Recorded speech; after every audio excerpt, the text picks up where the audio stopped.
Let us pray.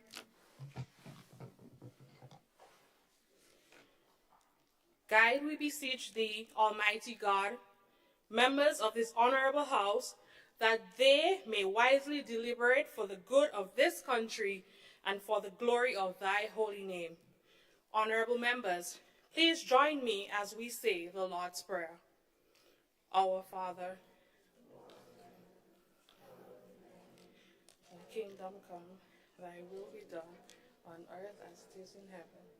Give us this day our daily bread.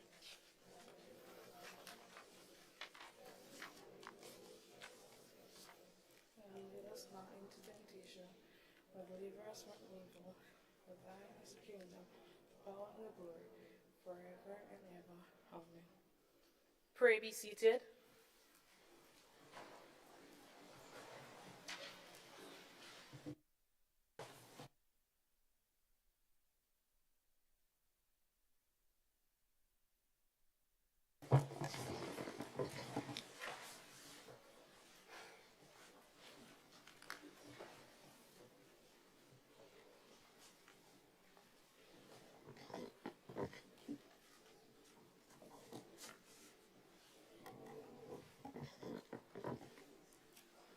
I'm advised by proclamation that the 2023 sitting of the Youth Parliamentarians of the Special National Youth Parliament sitting, duly appointed, should meet and transact their business in this honorable house on this 15th day of November 2023. I'm further advised by proclamation that the affairs of this youth parliament will be conducted with wisdom, temper, and prudence, and that upon all occasions the rights of all citizens to be respected and recognized.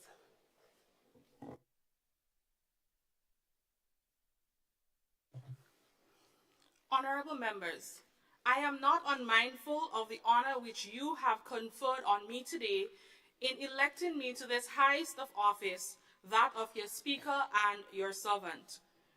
It will be my aim and duty to uphold the principles and traditions of this House and secure for each member the right to express his or her opinions within the limits necessary to preserve the decorum of this House.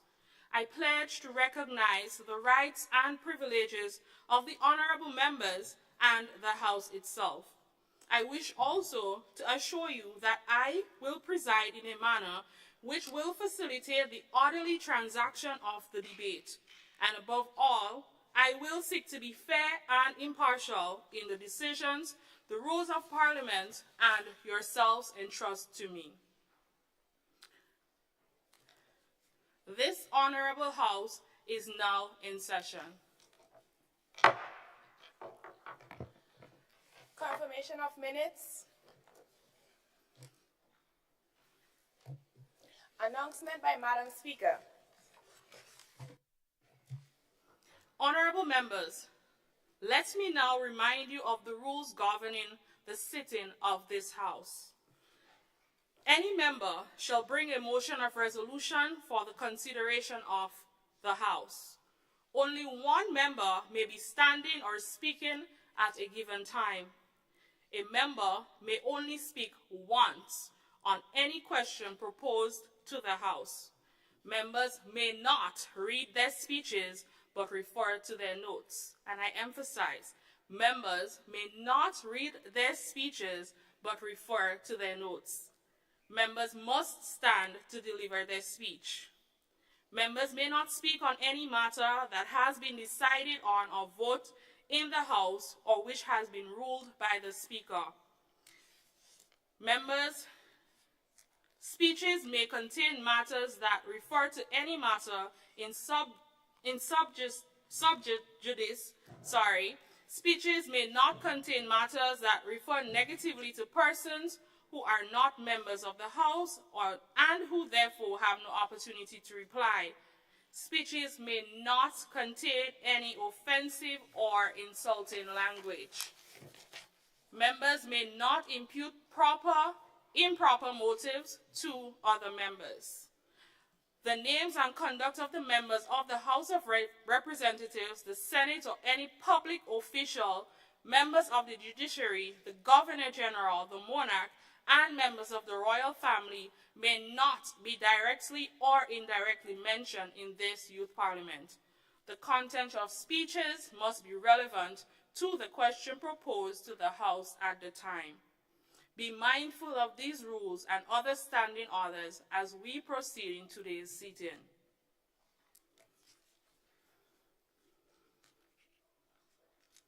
We, the Special National Youth Parliament, acknowledges the presence of any dignitary or official that is present in our gallery as a stranger here today. Reminder to all strangers. I remind all of you strangers in the gallery that they are to remain silent and not show support or opposition for any members of the House and are to otherwise conduct themselves in a manner so as not to disrupt the proceedings of the Honorable House.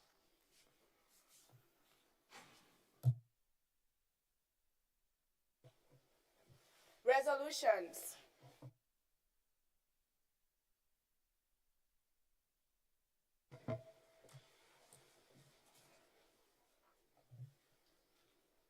Prime Minister and Minister of Foreign Affairs and International Cooperation, Honorable Abigail Ellis. Madam Speaker, I wish to move for the adoption of the following resolution standing in my name.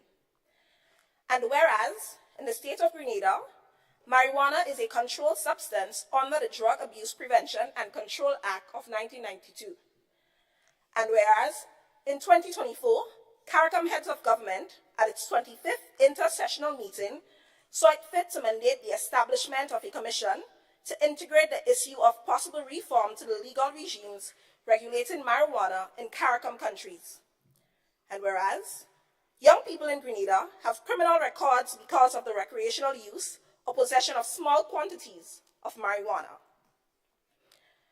And whereas, there are well-researched opportunities for the commercial and medicinal use of marijuana derivatives such as hemp. Be it resolved that the Government of Grenada amend the Drug Abuse Prevention and Control Act to remove marijuana as an illegal substance with set limitations and restrictions. Be it resolved that the Government of Grenada undertake the requisite steps to expunge the records of people who have criminal records because of recreational use of marijuana. Be it resolved that the Government of Grenada provide opportunities for research that would aid in the production of cannabis for export and local manufacturing purposes.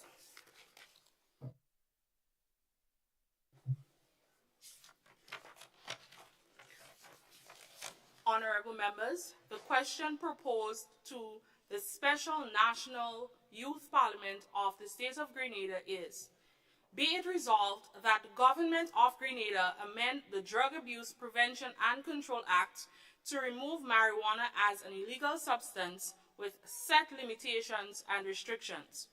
Be it resolved that the Government of Grenada undertake the requisite steps to expunge the records of people who have criminal records because of recreational use of marijuana. Be it resolved that the Government of Grenada provide opportunities for the research that would aid in the production of cannabis for export and local manufacturing purposes.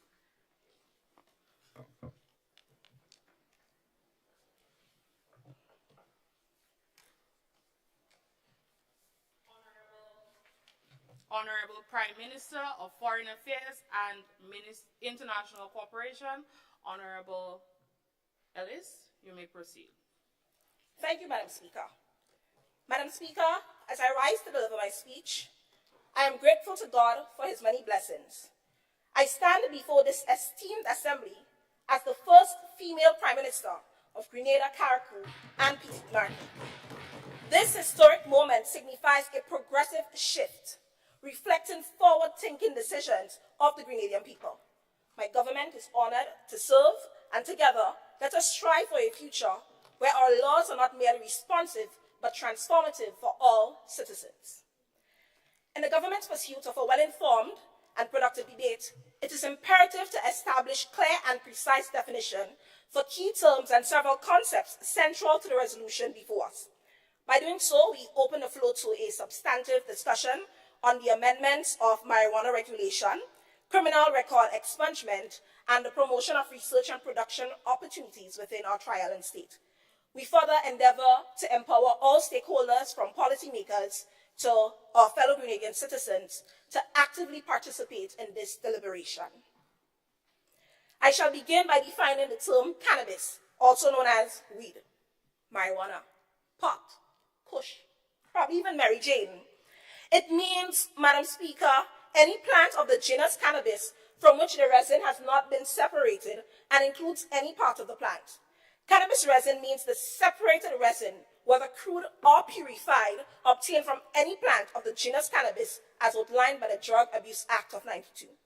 Controlled substances, as specified in the Drug Abuse Act of 92, encompass of a broad category of substances, including narcotic drugs, psychotropic substances, and other listed substances as detailed in Part 1, 2, and 3 of the first schedule of the Act.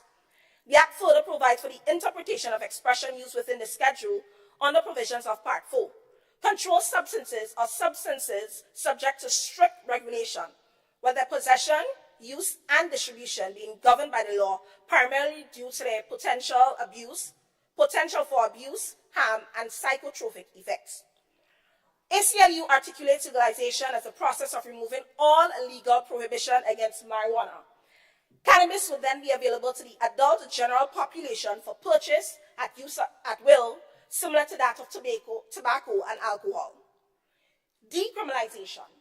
As elucidated by ACLU, is the act of removing criminal sanctions against certain activities, including possession of drugs for personal use.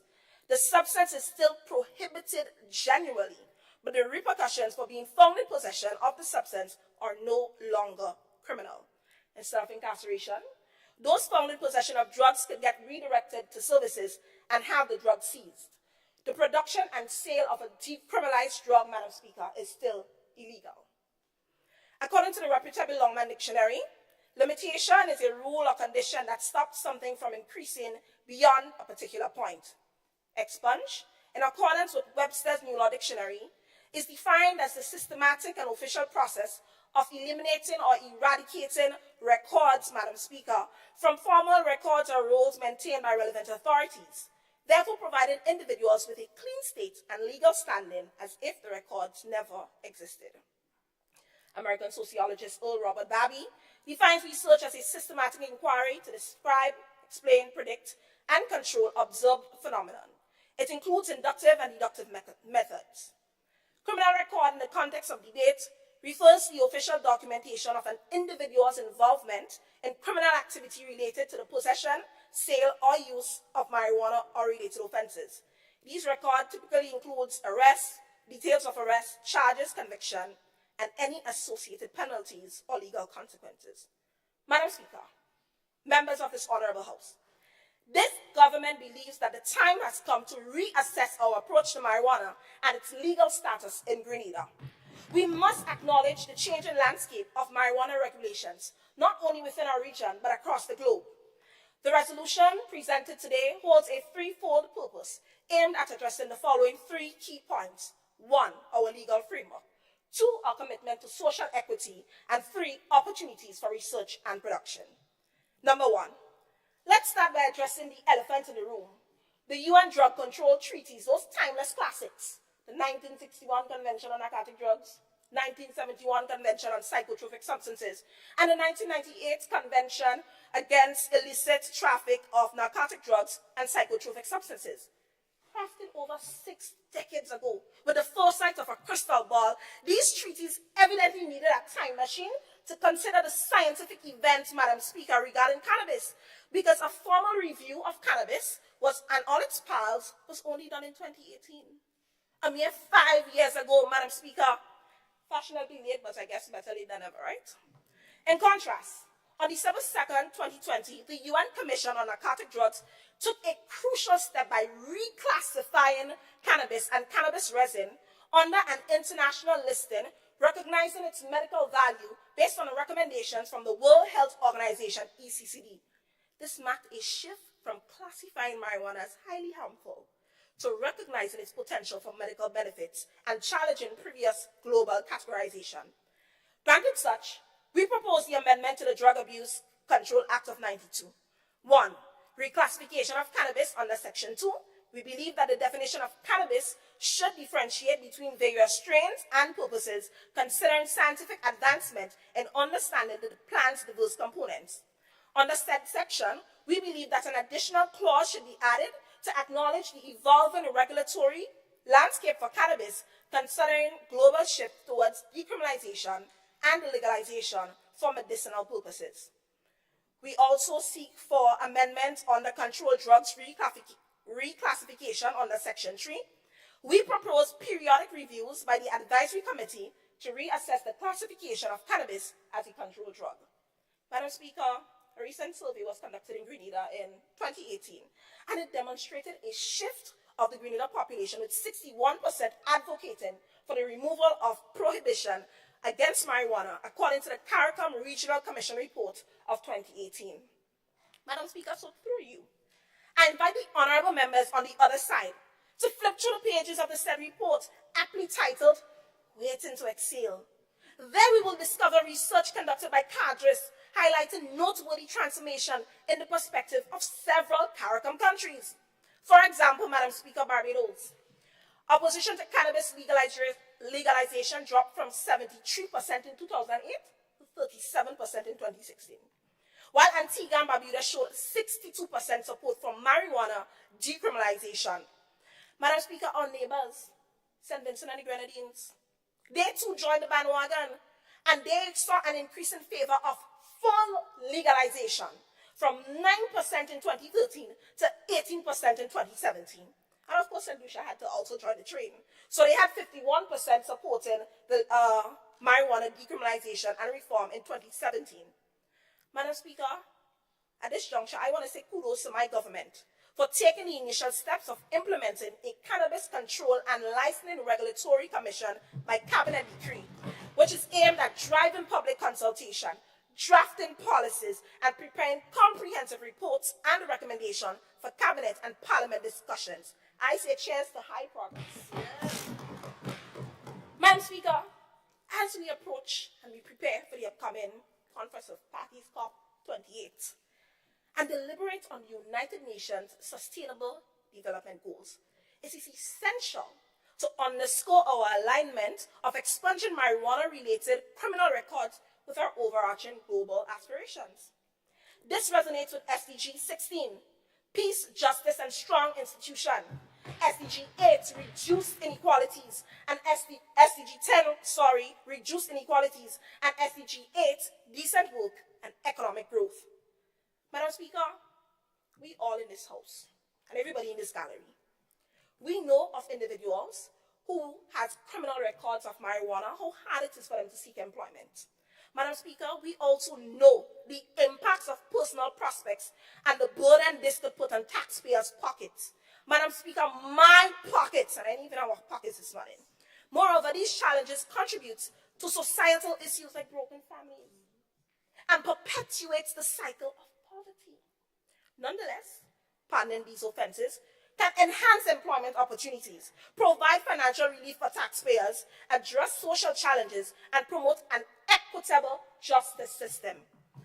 Expunging records is not just a procedural matter.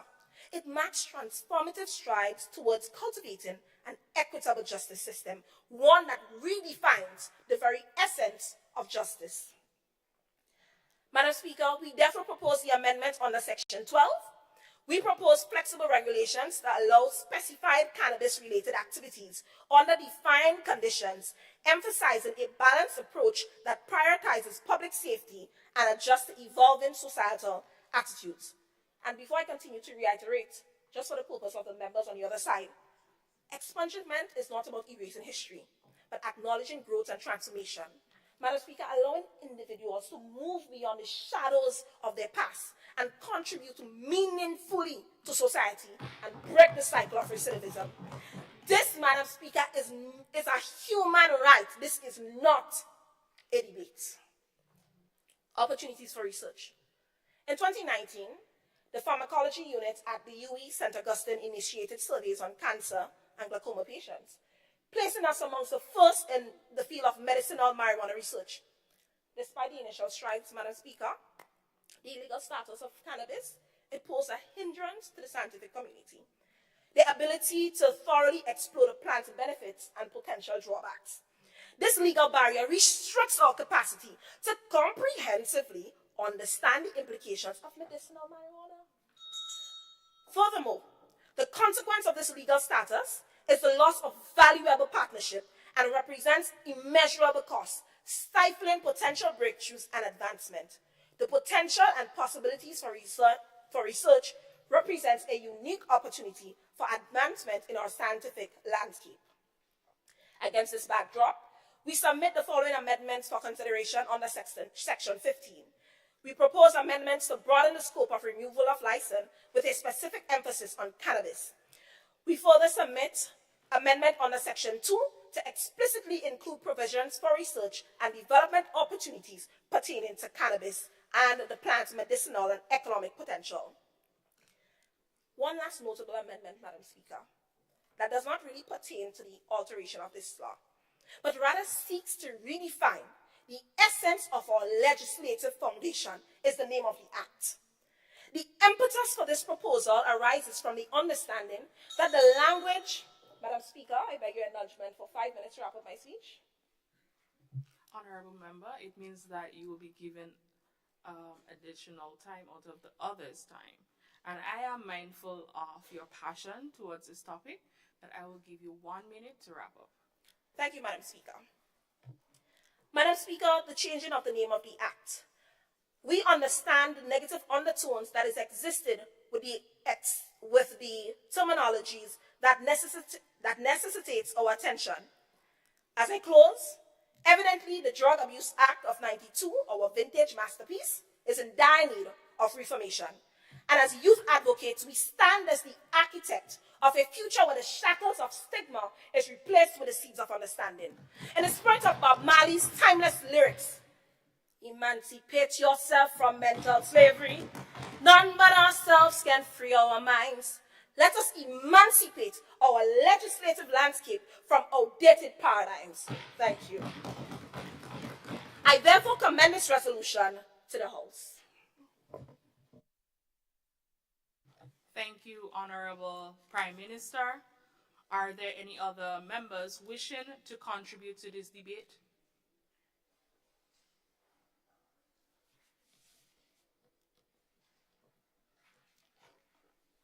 Are there any other members wishing to contribute to this debate?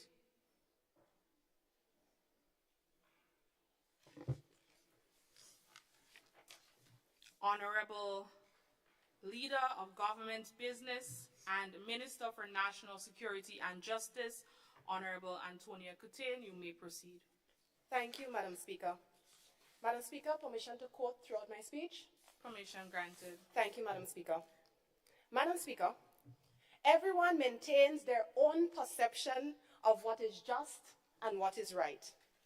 Most commonly, justice has been redefined as, how does this benefit me? And how can I benefit through this initiative? But do we really know what justice is?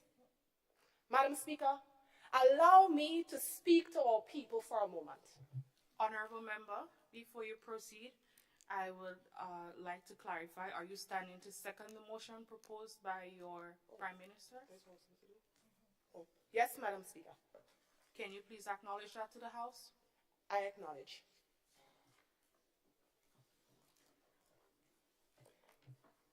But do we understand the real meaning of justice? I have a young cousin, a male 22 years of age, who was picked up by police officers sometime last year.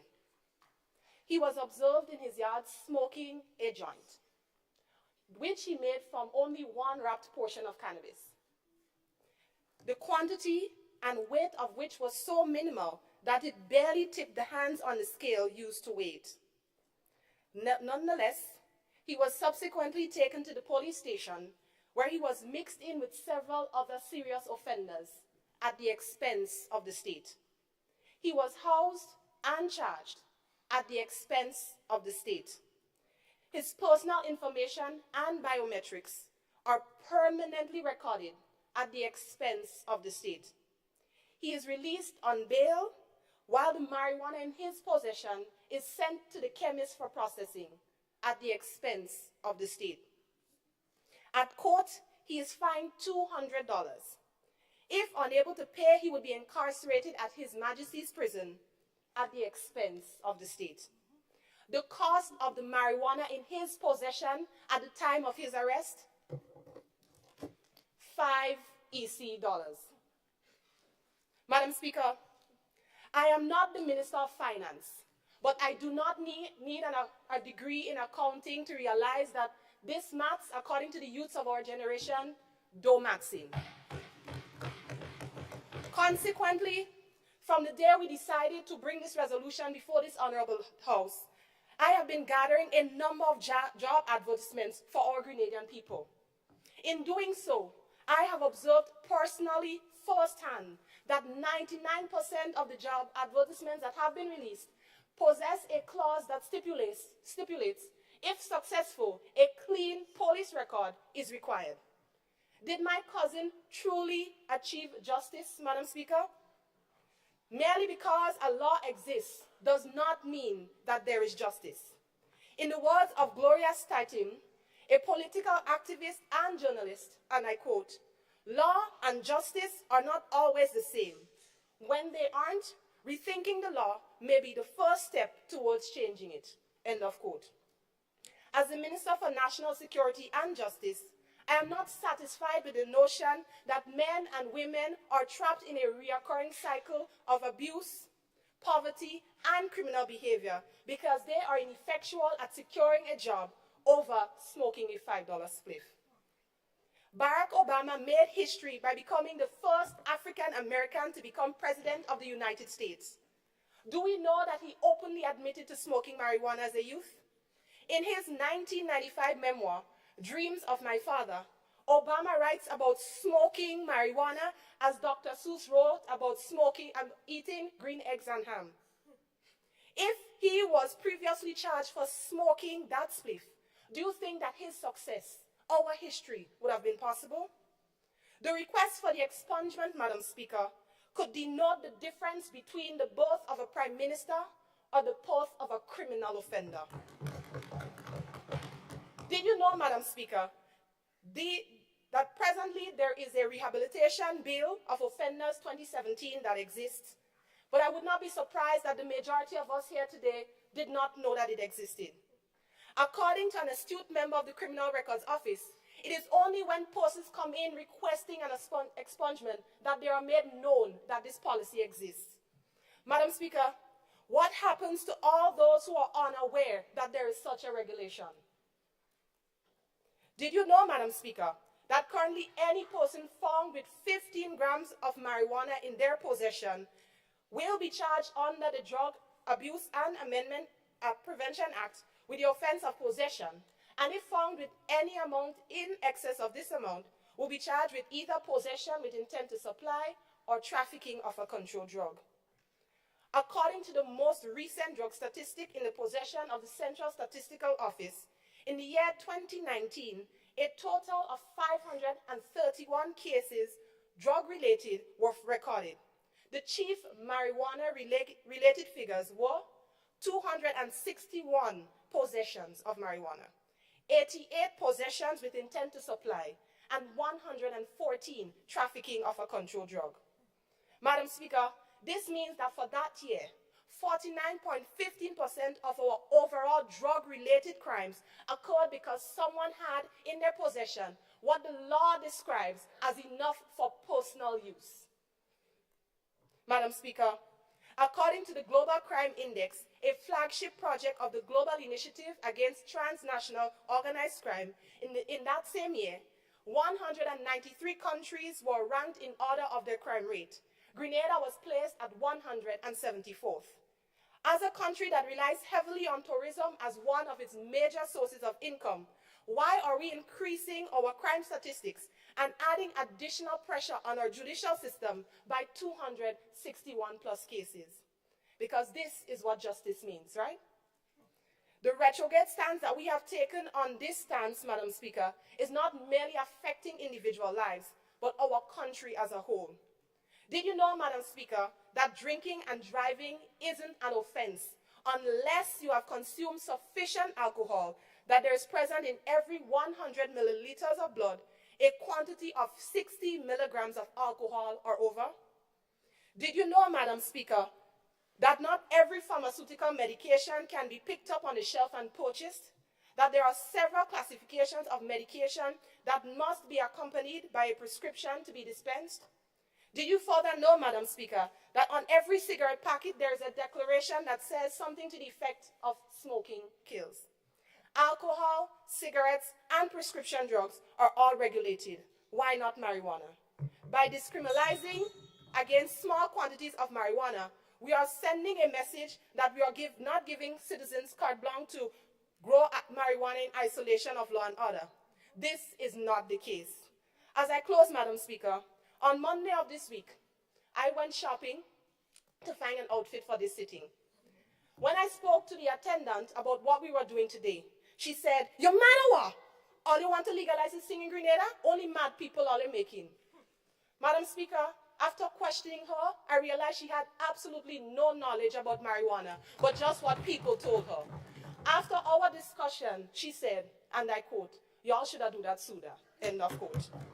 Madam Speaker, a large percentage of our population is walking around with a misconception of what marijuana is, what it does, and what it can achieve for us as a people. So, Madam Speaker, as I close, we need to expunge, we need to research, we need to amend. Let's legalize it. Thank you, Madam Speaker. Thank you, Leader of Government Business, for your contribution to this motion.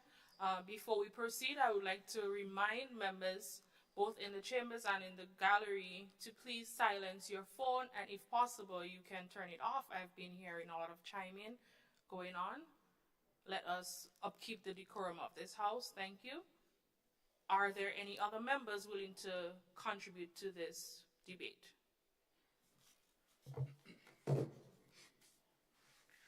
Honorable Leader of His Majesty's Opposition, Amoni Francis, and Representative for St. David. Thank you, Madam Speaker. You use, you lose. Today I stand before this honorable house, befuddled at the level of oblivion and confusion on part of the members of the other side. My island, my pride and joy, has since its independence upheld the illegality of cannabis, and today that decision must stand. According to the Oxford Dictionary, Madam Speaker, may I have permission to quote? Permission is granted throughout your speech as well. Thank you.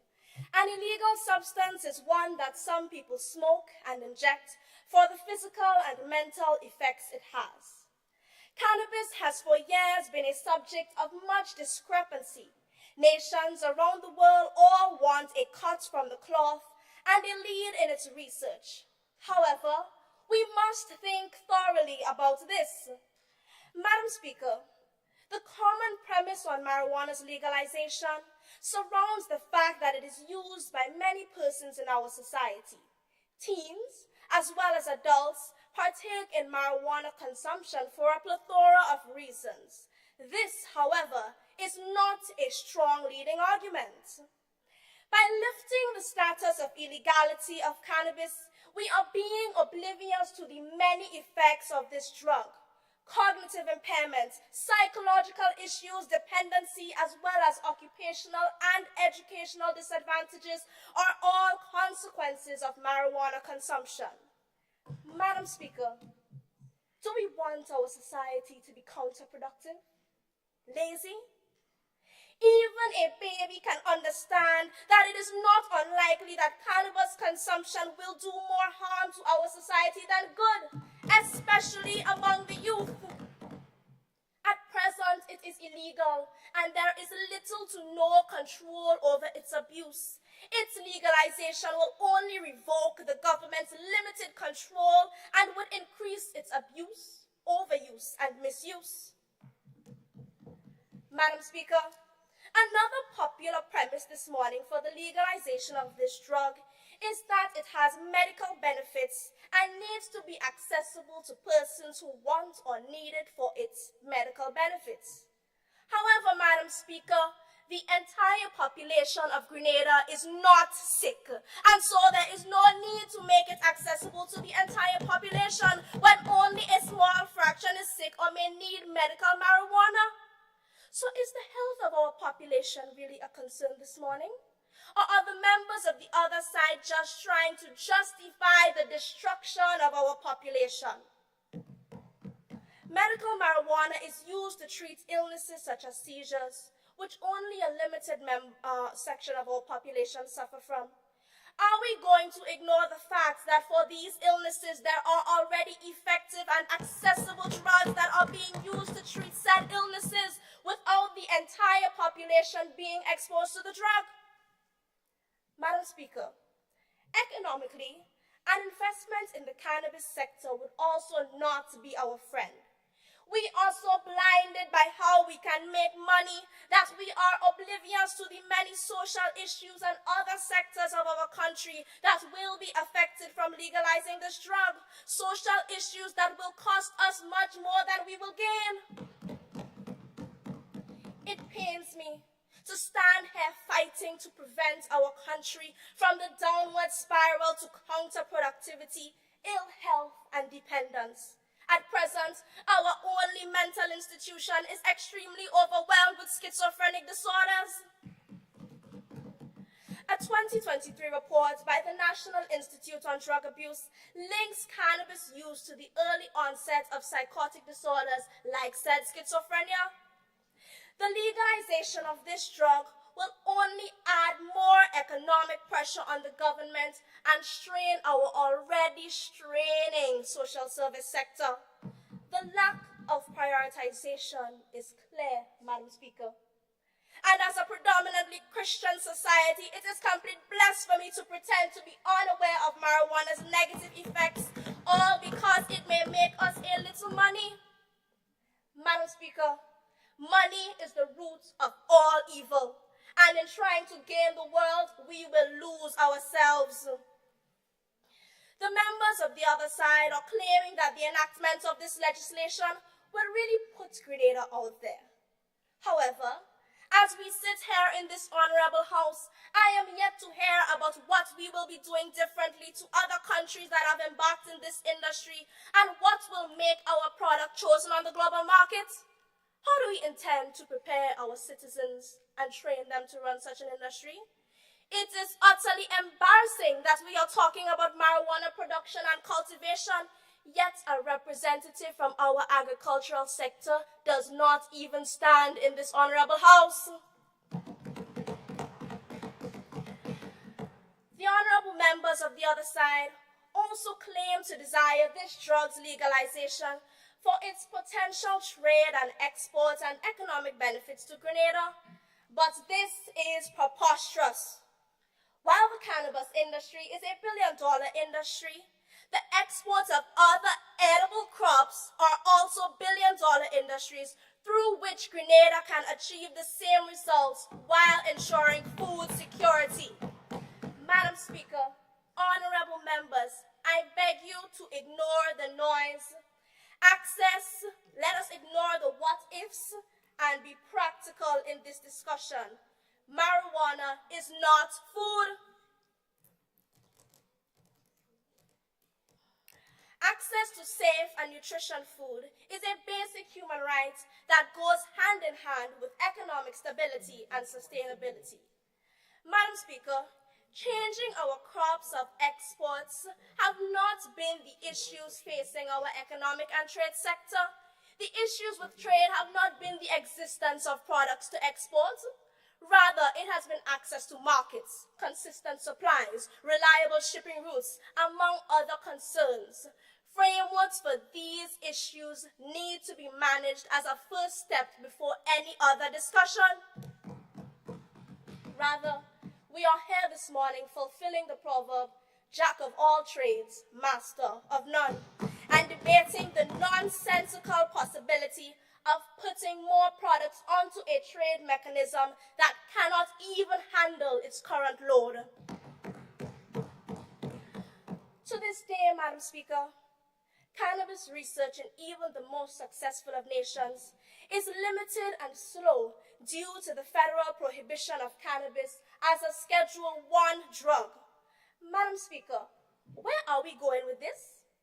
There is no consistency of development in our economic sector. With each new day comes a new idea without proper theoretical analysis. Madam Speaker, marijuana as a stress reliever does not deal with the problems facing our society that are causing the stress. We can try to de-stress the population, but if they are still impoverished, uneducated, and unemployed, they will only become even more substance addictive and abusive. Madam Speaker, these men of straw are trying to provide temporary and half-baked solutions to deeper-rooted problems within the different sectors of our country. Madam Speaker, let us not be foolish. Let us not fulfill the adage, monkey see, monkey do. As I close, I beg the honorable members of this House to get up off of their crowns and to take a walk around a neighborhood outside of their own. See the substances being mixed and mingled with marijuana and the number of youths in Monge right now due to this as we speak. Maybe then they will realize that our society craves a getaway that even marijuana cannot provide. Madam Speaker, fish rot from the head down. In other words, the demise starts from the top. If we slip, we slide. Let us be smart and not back the wrong horse. Thank you. Thank you, Honorable Opposition Leader. Are there any other members willing to contribute to this debate?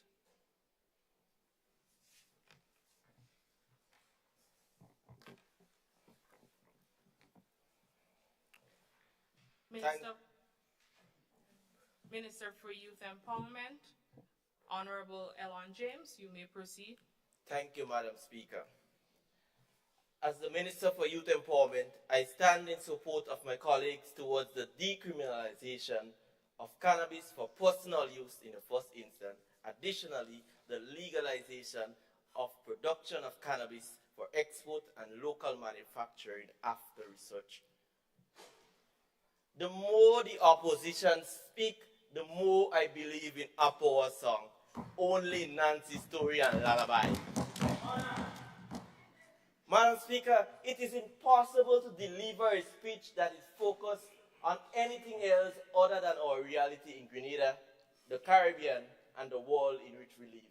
The reality is that 1, many youths have used and continue to use marijuana, whether legal or illegal. 2, criminal records of small marijuana-related offenses continue to prevent youth from acquiring jobs, schools, rents, loans, and visas for travel. 3, Grenada needs new and developed frameworks for treating and preventing youths using substances. 4, marijuana has many benefits for youths. These are not romanticism. These are the hard realities that simply require decisions. Our conversation must be nuanced and balanced. My first point, Madam Speaker, there is a human cost to the prohibition of marijuana. Regrettably, there are youths that are unemployed, unable to attain visas for travel, schools, rents, and loans.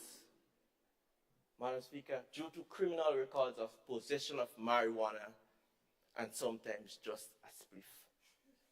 Madam Speaker, if our youths cannot get jobs, unemployment rises. If they cannot get visa, the number of youths unable to travel to attain higher education rises, leaving us with many unqualified and underqualified youths to participate in development. Madam Speaker, without criminal record for possession of marijuana, these youths can enjoy this life goal. Point number 2, benefits of cannabis for youth. Madam Speaker, medical benefits. Our battles are to fight the diseases affecting youth that we take for granted. Cannabis has many medicines such as dronabinol, marinol, prescribed in pill form for the treatment of nausea in patients undergoing cancer chemotherapy. This can help our youth. Fashion, Madam Speaker. Hemp is used to create a sustainable fabric which can be used to manufacture clothing. The fashion industry is a $2.4 trillion global industry that employs approximately 300 million people across the fashion value chain. And that's according to the UN Fashion Alliance. Moreover, the United Nations agencies and allied organizations have created the UN Alliance for Sustainable Fashion. This alliance works to support the coordination between UN bodies working in fashion and promoting projects and policies that ensures that the fashion value chain contributes to the achievement of Sustainable Development Goal targets. This can help the youths in our fashion industry. Madam Speaker, my third point, partnering with ministries and stakeholders to create new and develop already existing frameworks for youths. The Imani program, the Empower program, and staff. We will add a drug awareness component to the Imani program and the Empower program. Additionally, we'll add a drug use prevention program to the social department at the youth center and provide drug use prevention and treatment training through CCAD or other stakeholders for the lead at the social department and also workers in and around the department. This will help with youths in our youth programs. 2, Madam Speaker, the USAID Youth Resilience, Inclusion and Empowerment Program. We continue to work with USAID to implement the YWE program to support and rehabilitate youth in various communities, and that's youth in violence, whether the violence is drug-related or non-drug-related. This is presently happening, Madam Speaker. Thirdly, scholarship desk. We'll continue to partner with the Ministry of Education to provide support for our young people and Imani trainees as well, with scholarship opportunities to study in cannabis-related fields and otherwise. This will help. Community centers, Madam Speaker, we will collaborate with the Ministry of Social Development to implement drug use prevention programs with evidence-based approaches to help our young people and also add TVET programs to foster development. Madam Speaker, this is important because with decriminalization, you need civil penalties such as treatment centers and programs which could replace the criminal penalties as criminal records. Madam Speaker, after research and green light is given for production of cannabis and also local manufacturing, the youth bees, many of our youths are living hand to mouth. Madam Speaker, permit me to quote. The survey of living conditions 2018 to 19 shows that about 35% of the total youth population is considered not in education, employment, or in training in Grenada. Data shows that during the second quarter of 2020, the participation rate of youth ages 15 to 24 experienced a marked plunge, 39.42% compared to 51.4% previously, an 11.98% change. Evidence suggests that COVID-19 crisis increased the number of young people out of the active labor force. But, Madam Speaker, we could say by now, so things Honorable Member, are you still quoting? End of quote. Thank you. But, Madam Speaker, we could say by now, so things kind of getting back better. Therefore, we would revamp the Youth Bees program with modern and multifaceted approach, including small business advisors to provide your small business entrepreneurs with small business opportunities to not only manufacture and sell cannabis-related products, but Madam Speaker, this will help break the dependency cycle among our youths and also employ more youths. There we go. Madam Speaker, the youth in agriculture. We will continue to work with the Ministry of Agriculture to use the youth in agriculture program to select and provide youth over the age of 21 to plant cannabis under a regulated framework. Madam Speaker, this will help raise the passion for youth participation in agriculture because that is where the money is. And that is where the interests are. Madam Speaker, permit me to quote from the Sustainable Development Goal. This will help us. Honorable Member, since you did not ask permission to continue quoting, your time has elapsed. You may now have your seat. Thank you, Madam Speaker. Thank you. Are there any other contributions to the motion?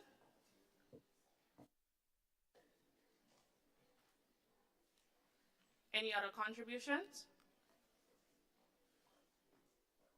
While I await the other members to decide if they're willing to contribute to this motion, we pause to recognize and acknowledge the presence of Senator the Honorable Neilon Franklin, opposition member in the Grenada Senate, who is midst as a stranger in the gallery. Welcome, Senator Franklin.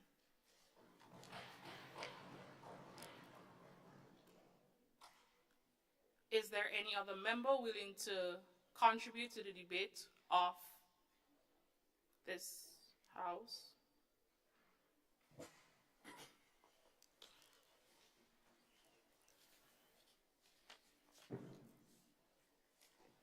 Honorable Corey Coutin for the constituency of South St. George, you may proceed. Thank you, Madam Speaker.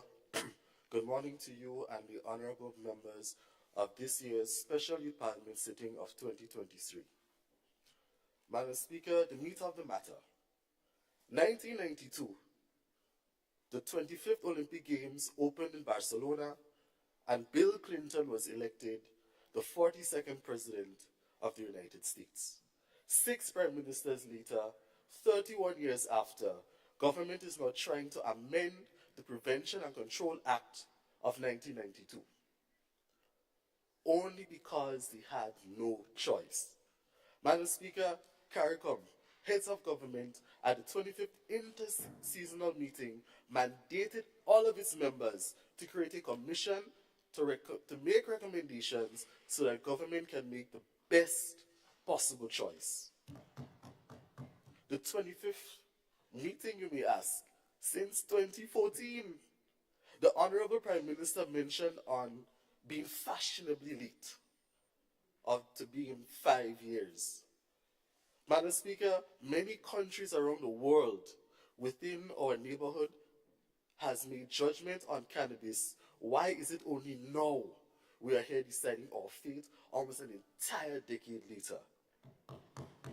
Madam Speaker, allow me to share some data that other countries have been doing in their decision making, whether it be for recreational use or medicinal use, based on a Numbeo study.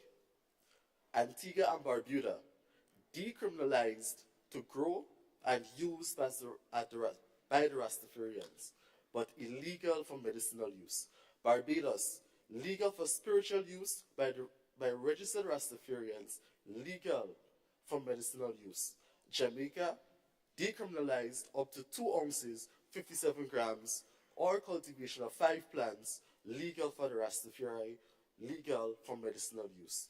Trinidad and Tobago, decriminalized up to 30 grams, cultivation of 4 plants per adult, illegal for medicinal use.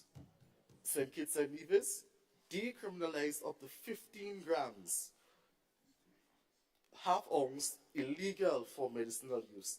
St. Vincent and the Grenadines, decriminalized up to 2 ounces, 57 grams, legal for medicinal use. Madam Speaker, as you can see, at least 7 of our very close neighbors has made their decision in modern and sustainable way.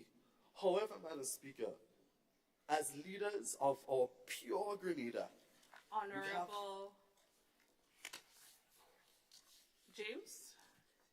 Madam Speaker, the honorable member is reading. Honorable James, can you indicate why you're standing in the House? I stand at a point of order. The honorable member is reading.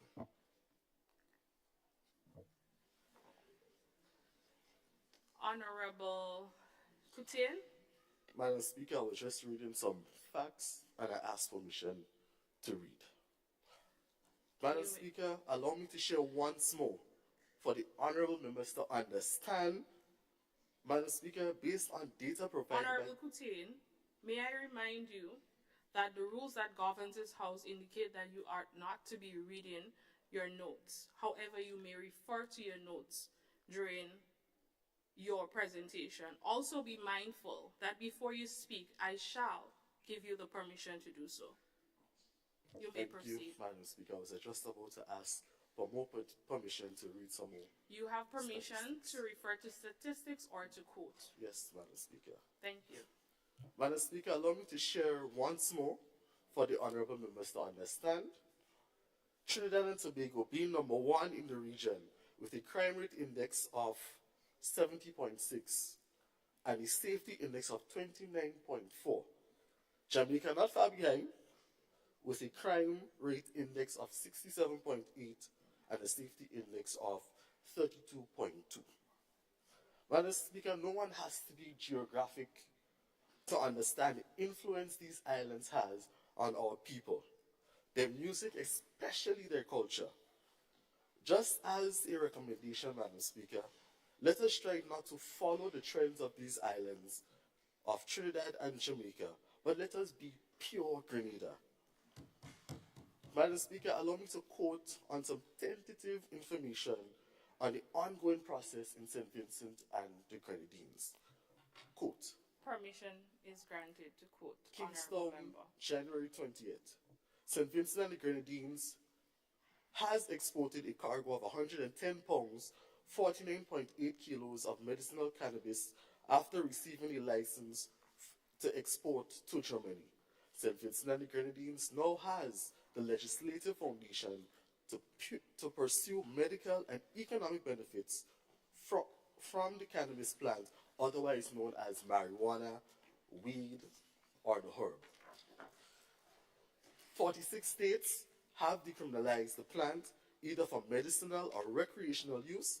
62% of Americans support legalizing the use of marijuana. Influential American politicians are actively lobbying for the decriminalization of marijuana at the federal level. St. Vincent and the Grenadines therefore has now been positioned to capitalize on the opportunity to produce and supply medicinal cannabis. Ministry of Agriculture, St. Vincent and the Grenadines. Madam Speaker, expunging. In the resolution, it also stated that persons charged for the possession of marijuana to be excused. Who are inmates would now be on the streets with no income and most likely to return to His Majesty's prison, this time perhaps for theft. Madam Speaker, these are outcomes we have to be prepared for, including protecting our tourism brand. Heavily dependent on our tourism is our economy. We cannot bite the hands that are feeding us. Madam Speaker, allow me to share some more stats on our tourism sector and how well we have been doing during the years of 2018 and upwards.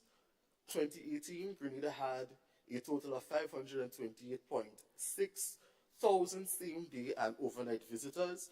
We all know the misfortunes of 2020 to 2021, where Grenada had a total of 280.1 thousand visitors combined.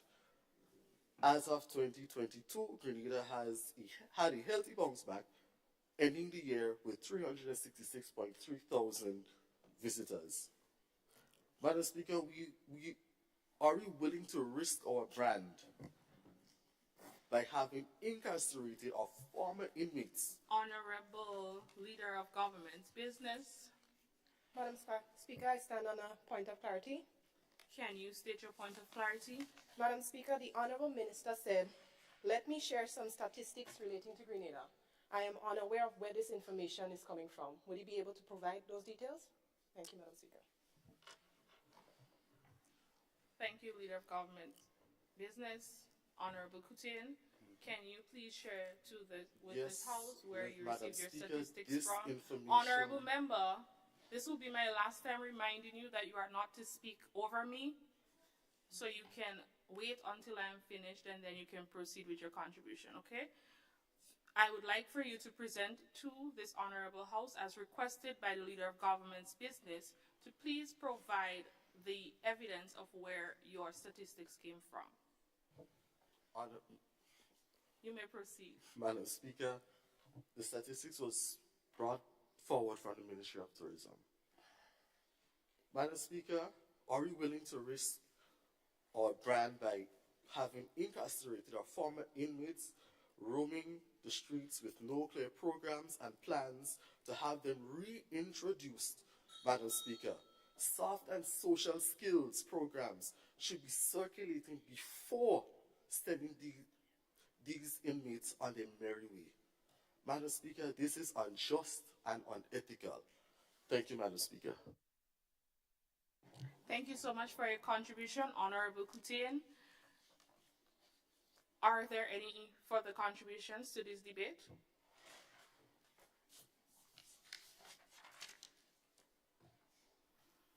Honorable Minister for Education, Shawnick Griffith, you may proceed with your contribution. Thank you, Madam Speaker. Madam Speaker, permission to quote throughout my speech? Permission is granted. Thank you, Madam Speaker. Questions, questions, questions. Madam Speaker, for years upon years, cannabis has been in circulation among the young adults, and young children. Madam Speaker, not one seminar, not one recommendation by our fellow opposition, Madam Speaker. But here they come playing superhero coming to save the day. Madam Speaker, the important question is, why is cannabis illegal? Madam Speaker, according to the CARICOM Commission on Marijuana 2018, there was never a rational basis for criminalizing the use of marijuana. There was no rationale that justified the clarification of marijuana as a dangerous drug. It was not any more harmful than alcohol or tobacco. Madam Speaker, I want to elucidate the Honorable House, using any drug in excess is detrimental to the human body. As well as everybody's body really reacts to drugs differently. Madam Speaker, as a result, we cannot categorize anyone or predict their reaction to something we know anything about. Madam Speaker, that would be impertinent and audacious. Madam Speaker, but some of us do have the audacity. Madam Speaker, in the Ministry of Education, it is our due diligence to remove the negative stigmatization of marijuana or cannabis in our society. A certain demography of people in our society view marijuana as a virus. Why? This is as a result of illiteracy about the drug and the stigmatization that comes with it. Madam Speaker, this is a problem.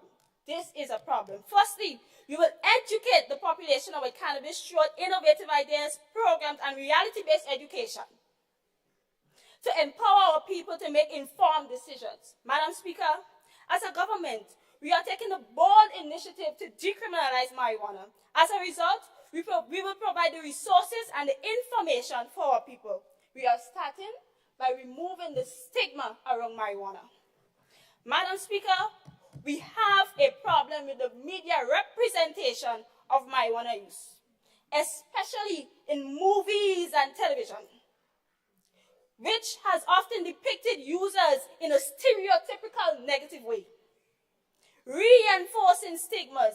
Madam Speaker, the misinformation about the effects of marijuana often been spread through anti-drug campaigns and has played a role in shaping the negative perception of the drug. Madam Speaker, the exaggerated claims about the dangers of marijuana and the use has contributed to its stigmatization. The legal status of marijuana varies widely around the world. And within different regions and countries. In places where it is illegal, users may still be stigmatized. While places where it's legal, they still face negative social consequences. Madam Speaker, and we are experiencing the same issue here. I mean, look at us, bantering to inform the brainwashed. Madam Speaker, right before our eyes, I cannot blame the opposition leader. I mean, I understand. I would like them to take the step over that hurdle and get in touch with reality. Madam Speaker, I am not here to debate with the opposition, but in fact, educate them. Madam Speaker, by the end of my presentation, call me the marijuana whisperer. Madam Speaker, I understand the opposition problem. I understand the root cause of the problem. It would be rude for me to say my opponents were brainwashed. But Madam Speaker, in fact, they were just misinformed. Madam Speaker, a lack of accurate information about marijuana and its potential benefits can contribute to the stigmatization. Education and responsible use of the medical aspect of marijuana is crucial in dispelling myths. Madam Speaker, as attitudes... Honorable Ramon Charles. Thank you, Madam Speaker. I stand on a point of order. The honorable member is Please reading. state your point of order. The honorable member is reading.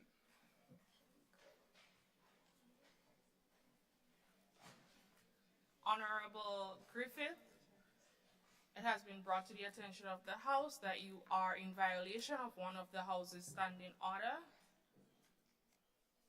Members are not to be reading in the House. Madam Speaker, I was not directly reading, but I was quoting from my notes. You may refer to your notes, but you are not to be reading. Okay, Madam Speaker, noted.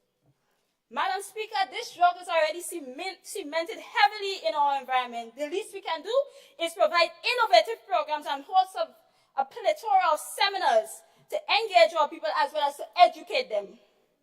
The opportunity for informed decision about marijuana use. Parents are looking towards government for informed, honest conversation with their children about marijuana use, Madam Speaker. No worries, we will provide that too.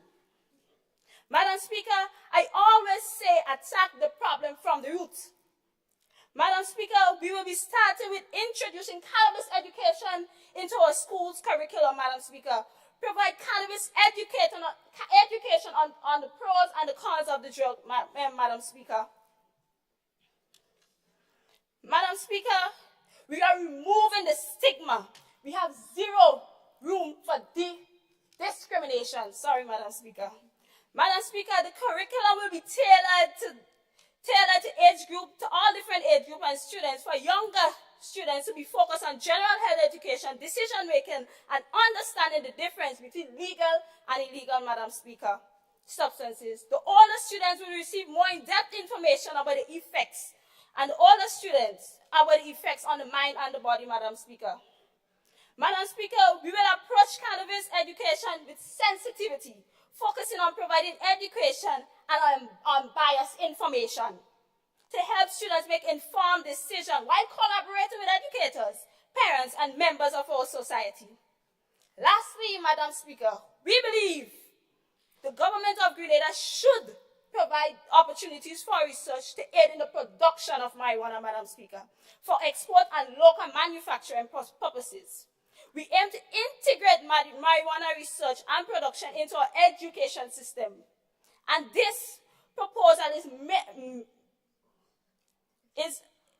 not merely for the gateway to economic prosperity, but for the strategic investment into our nation's future, Madam Speaker. Madam Speaker, according to the Regional Commission on Marijuana 2018, law enforcement personnel themselves are complaining about the ineffective, wasteful system and believe that their resources and their resources should be better employed in fighting serious crimes. They also debunk the myths that cannabis or marijuana is a causative factor to criminal activities and believe that most people use it just for stress relief. They also highlighted mainly the poor are targeted when enforcing these laws and not the rich. Madam Speaker, straight from the horse's mouth. There are people who have these are people who have first-hand experiences of the day-to-day activities of the community. To conclude, Madam Speaker, what more can I say? We have laid the foundation. I encourage the honorable opposition to get on the ground, do some research, speak to the people, open their minds, think positively. Madam Speaker, and I would like to leave this with the honorable House. The only way to change stigma is to challenge it. And we are here and we are up for that challenge. Thank you, Madam Speaker. Thank you, Honorable Griffith, for your very passionate contribution to this debate. Are there any other member willing to contribute to this debate?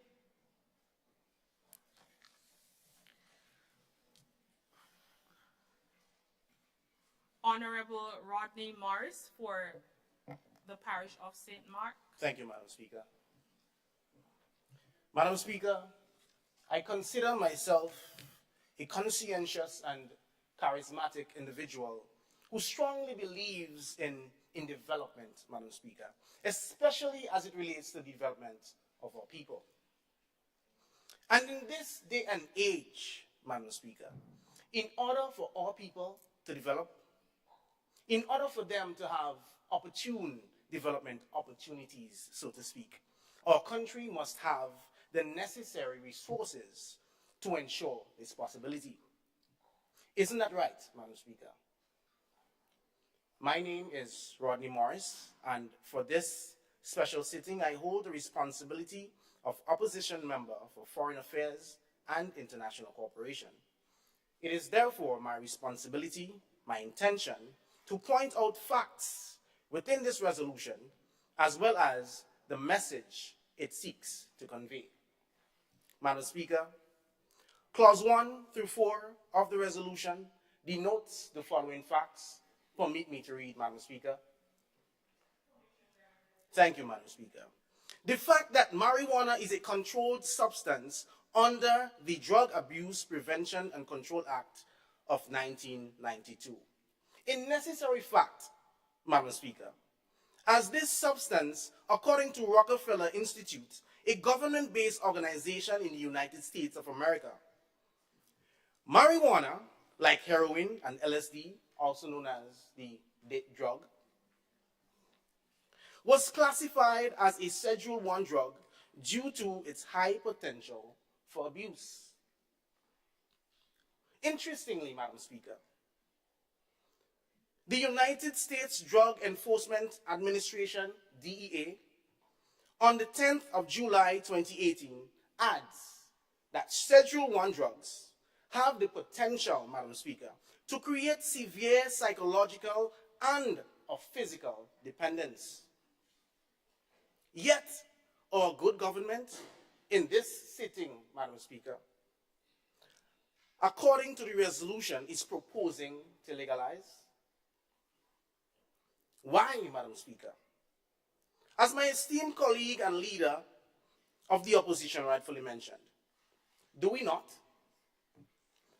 Madam Speaker, have enough young persons as delinquents?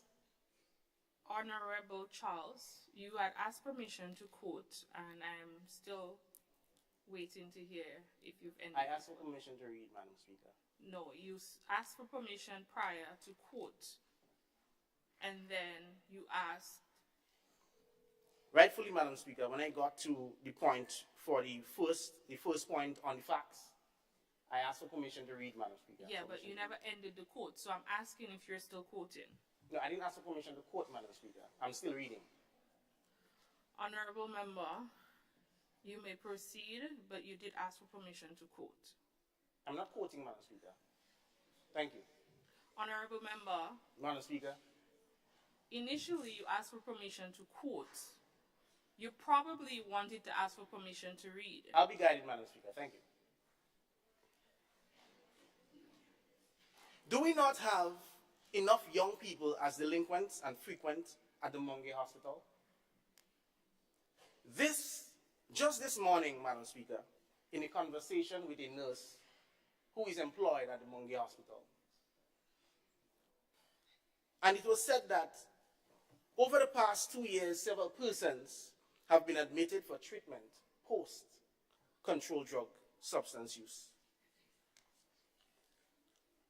Additionally, Madam Speaker, according to an officer attached to the Criminal Records Office, there has been several complaints from parents and teachers, especially at schools, where students collapsed after ingesting marijuana fudge as a well-known derivative of the drug. Madam Speaker, how many more potential Kirani James must fall victim to this substance called cannabis?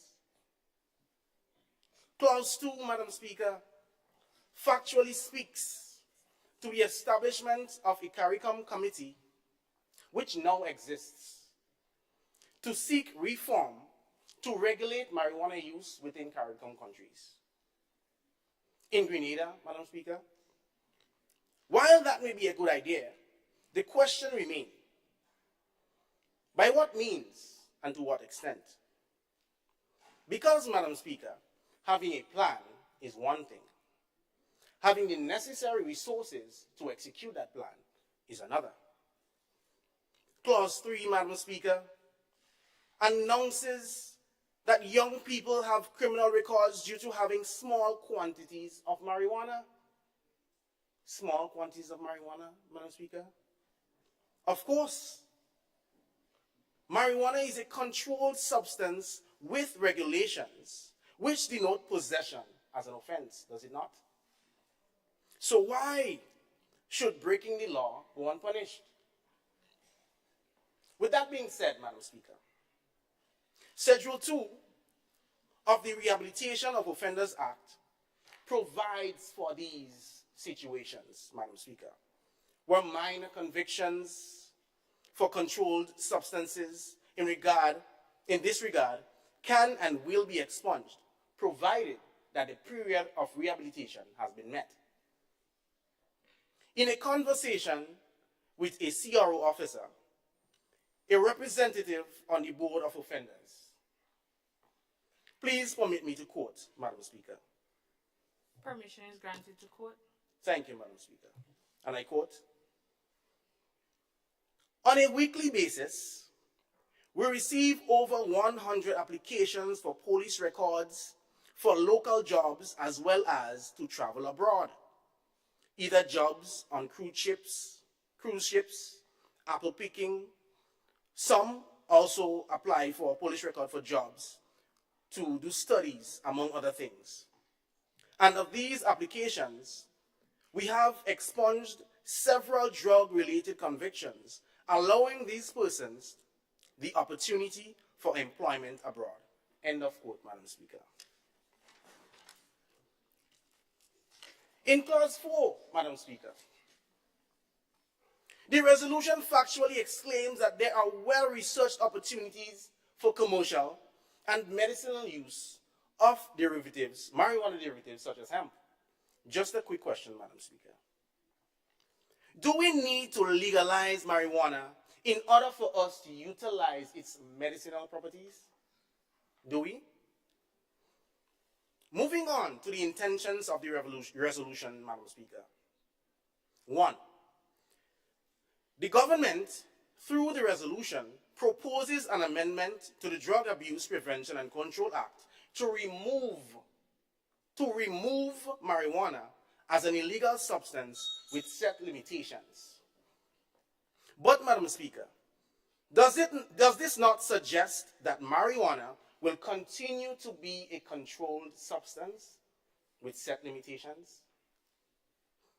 Madam Speaker, through you, what's going on here?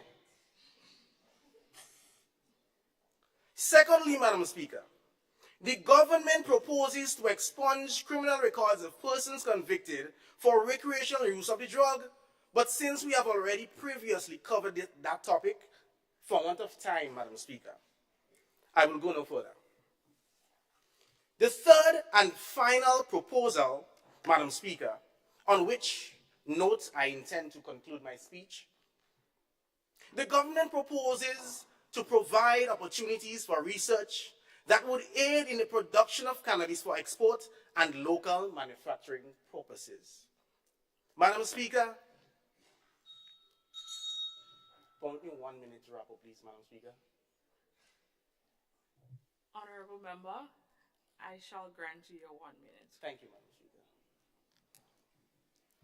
Madam Speaker, the government proposes to provide opportunities for research that would aid in the production of cannabis for export and local manufacturing purposes. I placed a question mark at the end of this clause, and I will tell you why.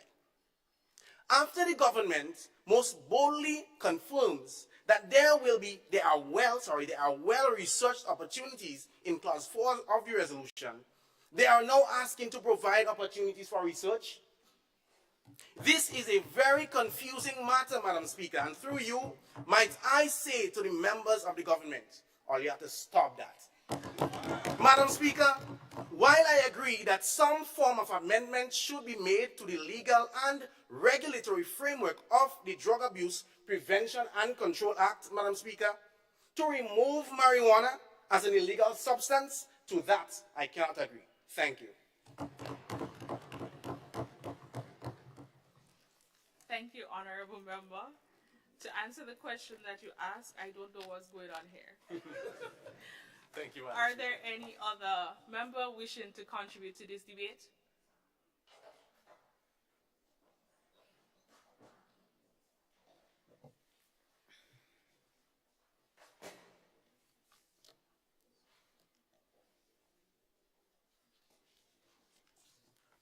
Honorable Minister Dejana Wilson, Thank you, Madam Speaker.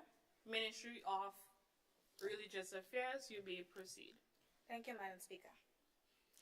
In the hills of Bogos, coffee tended to his crops, cultivating cannabis, the sacred herb central to his Rastafarian beliefs.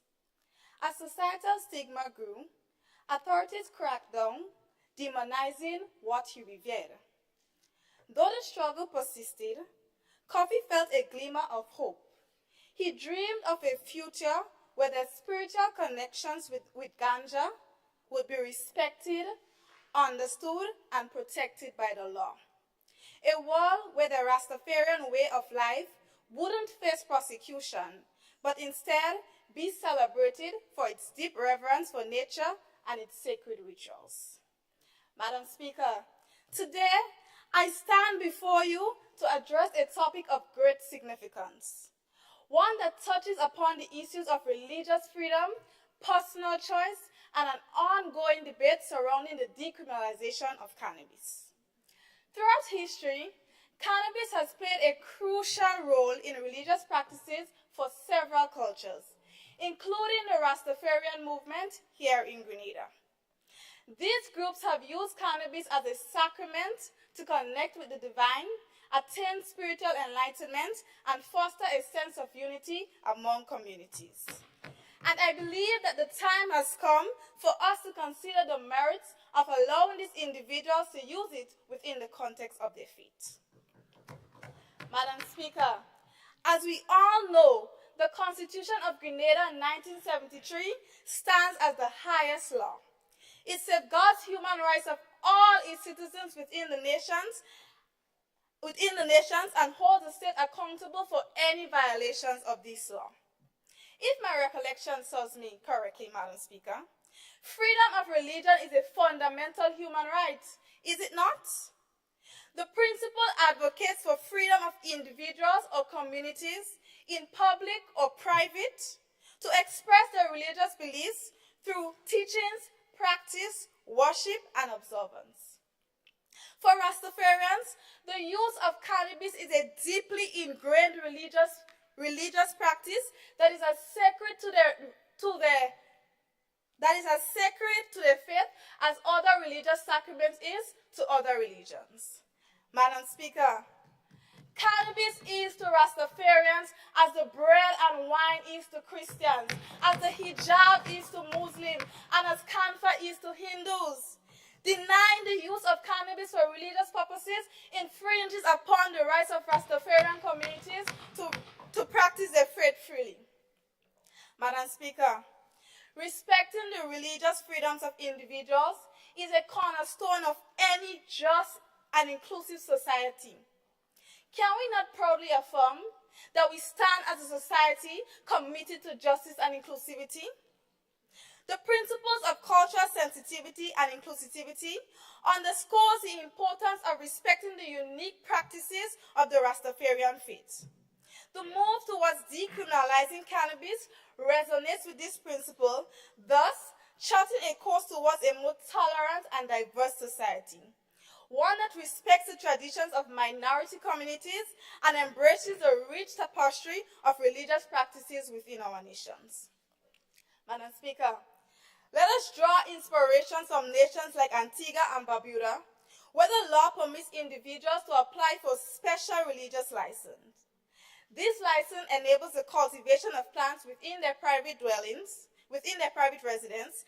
It's used for religious purposes in the same settings or within approved place of worship, and transportation between these locations.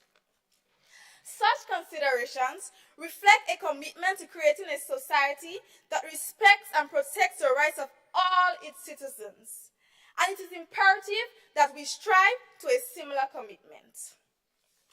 Madam Speaker, it is written in the Bible that a man must manage his family well. However, how can individuals fulfill this responsibility when the consistent prosecution for cannabis use has undermined their ability to provide for their households? The criminalization of cannabis has disproportionately affected Rastafarian communities, leading to a vicious cycle of social and economic marginalization. Madam Speaker, the repercussions of cannabis-related arrests extends beyond the individual to the very fabric of the family unit. The separation of parents from their children due to incarceration disrupts family structure, leaving children without one or both parents. Madam Speaker, the emotional toll on both parents and children cannot be overstated. The stress and trauma associated with family members' arrest and imprisonment can have long-lasting psychological effects. Drawing lessons from Jamaica's approach to cannabis legislation in 2015, where the criminal penalty for possessing less than 2 ounces of cannabis was removed, and citizens were allowed to grow a limited number of plants for personal use, we find a model that balances public policy with individual freedoms. In light of these considerations, Madam Speaker, it is imperative that we reassess our stance on the criminalization of cannabis. In conclusion, Madam Speaker, this debate underscores the paramount importance of upholding freedom of religion, a fundamental human right that is enshrined in our Constitution. The Rastafarian community use of cannabis as a sacrament is deeply rooted in their faith, similar to other religious practices across diverse cultures. By shifting our focus from punitive measures to education, regulation, and harm reduction, we have an opportunity to foster a safer, more just society. Madam Speaker, this is not just an issue of legal reform. It is a call for compassion, justice, and the preservation of the family unit. Thank you, Madam Speaker.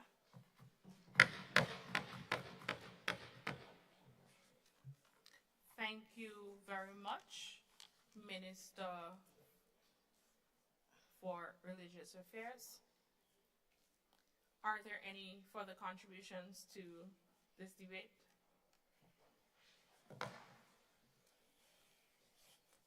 Honorable Ezra Frederick, Minister for Economic Development, Trade and Industry. Thank you, Madam Speaker. Can I have permission to quote throughout my speech? Permission is granted. Thank you.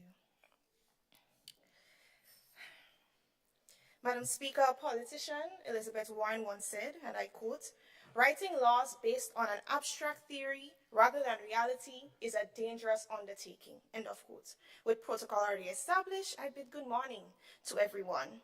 Madam Speaker, the abstract theory that marijuana is the source of all evil, cause of all crime, retaliation, and insubordination of the laws of Grenada should be brought to naught today. For in reality, marijuana is and should be treated as a controlled drug which can be used for recreational and medicinal purposes. In the final report of the CARICOM Regional Commission of Marijuana 2018, Executive Summary, page 1, paragraph 3, it was stated, and I quote, "Responses to international treaty formation deem cannabis or marijuana a dangerous drug without value, despite the lack of scientific or medical data to support this classification, a status that has now been proven to be inaccurate," end of quote. Madam Speaker, because of this inaccuracy, we were robbed of potential ways to aid in the development of our economy and industries. But I say no longer. As the Minister for Economic, Trade and Industry, I stand with the government in support of decriminalizing marijuana with restrictions, expunging criminal records accordingly, and providing opportunities to research to aid in future development. At this time, I would like to remind the members on the other side that we are decriminalizing, not legalizing as yet.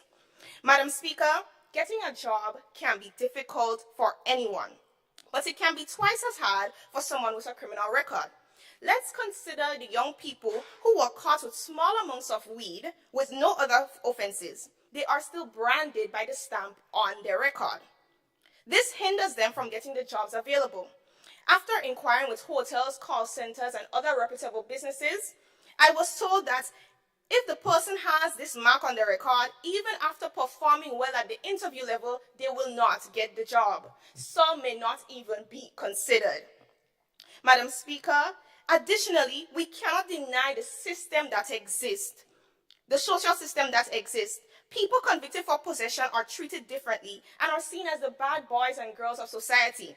Subject to that, society outrightly associates them with other criminals that has been convicted for heavier crimes.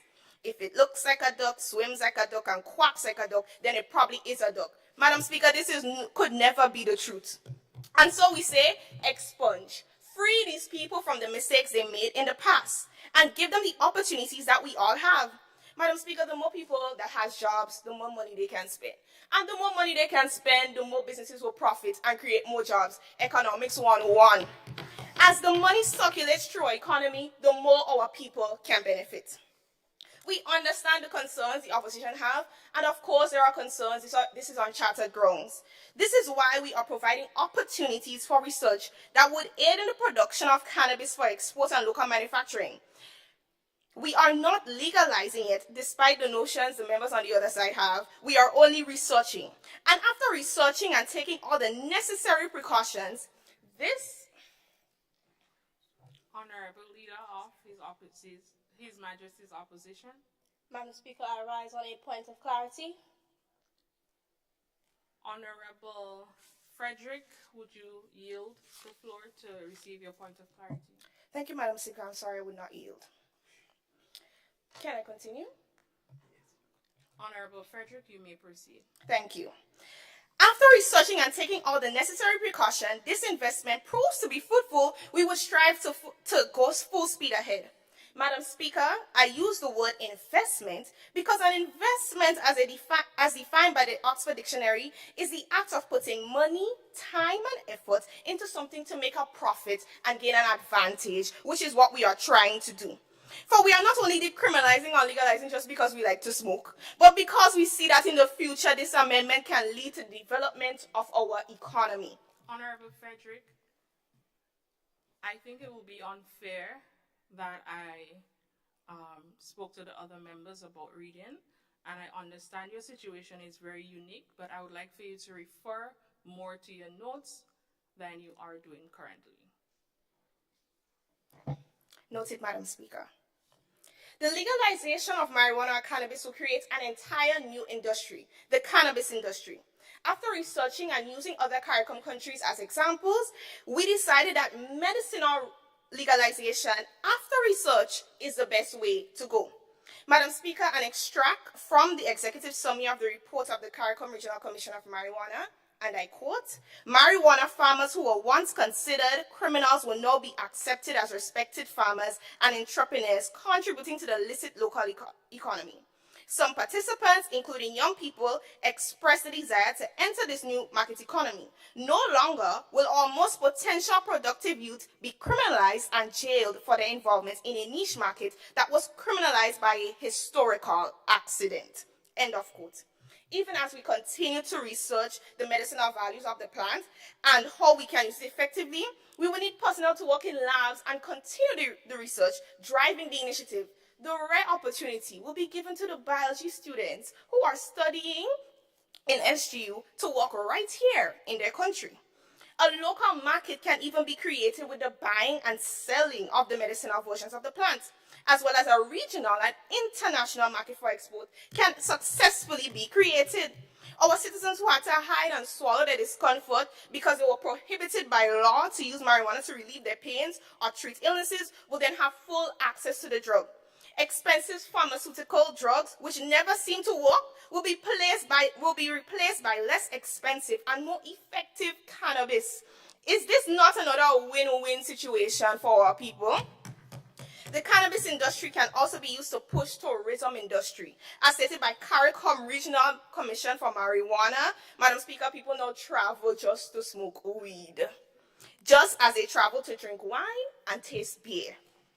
The possibilities are endless if we take it step by step. Madam Speaker, let's be real. Cannabis is used as a stress reliever, people. We are talking that stress reliever that has been a pain in the butt for our law enforcement officers, our youths, our Rastafarians, and we are using it now for our benefit.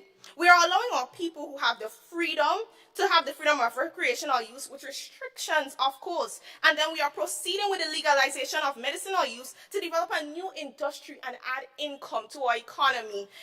After research, mind you. Yes, there will be losses. There will be money spent, but this investment is what we must be willing to make. Trees bear leaves before fruits.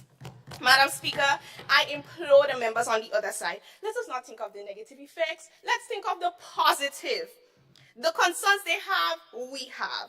And that is why we are enabling restrictions with legalization. Personnel will be verified by the government and gain a license to plant cannabis or sell. Proper marketplaces and sections will be allotted for the buying and selling of medicinal cannabis, and there will be strict penalties for anyone who goes against the law.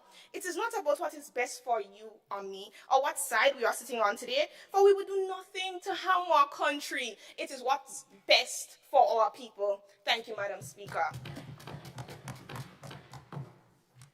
Thank you, Honorable Frederick, for your very passionate presentation. Any further contribution to this debate? I have two members on the opposition acknowledging. Okay. Honorable Charles? Thank you, Madam Speaker. Member for St. George Northeast, you may proceed with your presentation. Thank you, Madam Speaker. Allow me to quote, "Change is the law of life, and those who look only to the past or present are certain to miss the future." End of quote. These words spoken by John F. Kennedy resonates with us today as we gather to deliberate on a pivotal matter, whether to alter the course of our nation's history by legalizing marijuana. The stakes are high, and the consequences are profound, touching not only our present, but also our very future. As a representative of the opposition, I rise to vigorously oppose the resolution today. While there are compelling arguments in favor of change, we must tread cautiously. We must remain vigilant in our commitment to safeguarding the well-being of our athletes, the integrity of our culture, and our international obligations. Madam Speaker, The well-being of our athletes is paramount. We cannot ignore the potential for marijuana misuse and its consequences on the performance. We must ask ourselves, is the pursuit of marijuana legalization worth the possible decline in our athletes' performance, or should we focus on promoting excellence free from drug use? Madam Speaker, do the honorable members on the other side need reminding that the World Anti-Doping Agency prohibited list identifies marijuana and cannabinoids as substances that are prohibited in competition? Do the honorable members on the other side need reminding of the embarrassment countries and athletes face when caught with positive drug tests? Is that a risk we are willing to take as a country? And if yes, what measures are going to be put in place to mitigate this risk? In addition, our culture faces heightened concerns with the legalization of marijuana. Beyond potential threats to cultural values, including normalization of drug use, negative impact on work ethic, and phosphoindependency, recent statistics from a comprehensive study across Latin America and the Caribbean countries by Inter-American Drug Abuse Control Commission and the Center for Addiction and Mental Health underscore the gravity of this situation. The study involving students aged 15 to 17 reveals an overall lifetime prevalence of cannabis use at 30.6%, with prevalence expected to increase. This alarming prevalence emphasizes the potential for legalization to exacerbate youth involvement with the cannabis substance, posing a significant risk to societal norms, productivity, and traditional values. It is imperative to not inadvertently glorify cannabis use, which will cause more harm than good. Regarding criminal records, no matter if we can be honest, I almost dropped down dead when I hear they're planning to expunge records. But I will say this, expunging criminal records for use with recreational marijuana use is a band-aid solution. This action, while addressing immediate consequences, set a concerning precedent. The removal of criminal records sets a potentially problematic standard for overlooking legal violations. Simply erasing records doesn't confront the need for education, rehabilitation, and prevention to break the cycle of behavior. It is crucial to consider the broader implications of expunging records for actions knowingly taken when they were against the law. In addition, let us not be swayed solely by the allure of profits. The undeniable risk associated with an industry that prioritizes profit over public health are not to be dismissed lightly. Therefore, it is imperative that we enforce responsible regulations. We need to ensure that any upcoming industries contributes positively to our society. Hence, we need to not just focus on economic growth, but also economic development. Now, and Mr. and Madam Speaker, our honorable member want to speak about Economics 101, but I know my stuff. So I urge the honorable member to take some notes and answer my question to the rebuttal. What concrete regulations do the honorable members plan to put in place to fight the negative externalities of the marijuana industry? If you want to speak about positives, there are negatives also. Does the negatives outweigh the positive?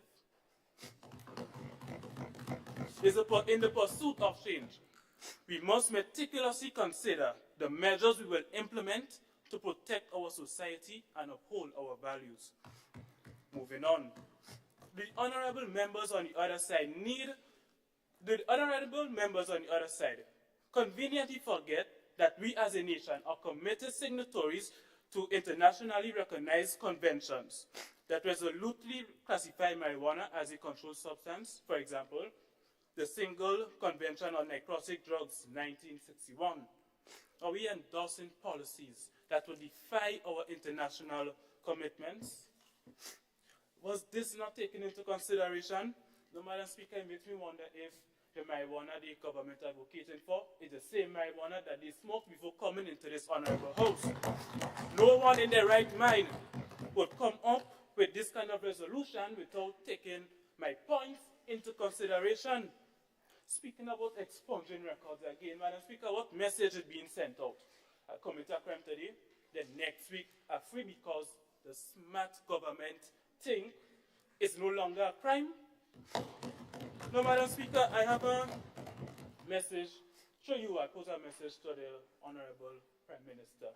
I know she is the first female Prime Minister, so she's to take notes of my advice. What you're doing is not making sense. You need to be forward thinking, not backward thinking. We in Grenada, we have a saying, forward ever, backward never. It is not backward ever, forward never. So we need to be different than the others and not monkey see, monkey do. So as I conclude, I would like to say this. The proposed resolution is nonsensical, it is misguiding, and it should not be passed. The consequences profoundly impact our present and future. So I urge the government to march out with this resolution and retrospect before bringing this blatant absurdity into this honorable house.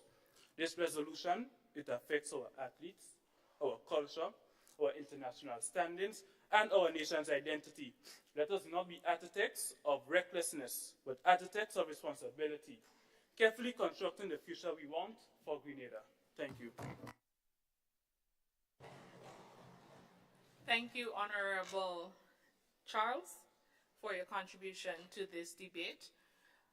Just before we proceed to taking another member's contribution, I would like to inform this House that Honorable Kellen Natu, the Minister for Sports and Culture, unfortunately will not be joining us today as he had a family emergency, and that was made known to us this morning. And I also want to remind us that we are to upkeep the decorum of this House, and that includes the language that we use when referring to other members. Are there any further contributions to this motion?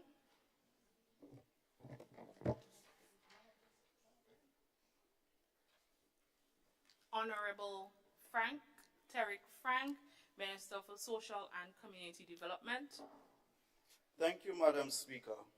This is the day the Lord has made. Let us rejoice and be glad in it. I am here today to present my robust support for the decriminalization of marijuana for commercial and recreational use with certain restrictions and limitations, Madam Speaker. In the preamble of our Constitution, Part E, Madam Speaker, permission to quote?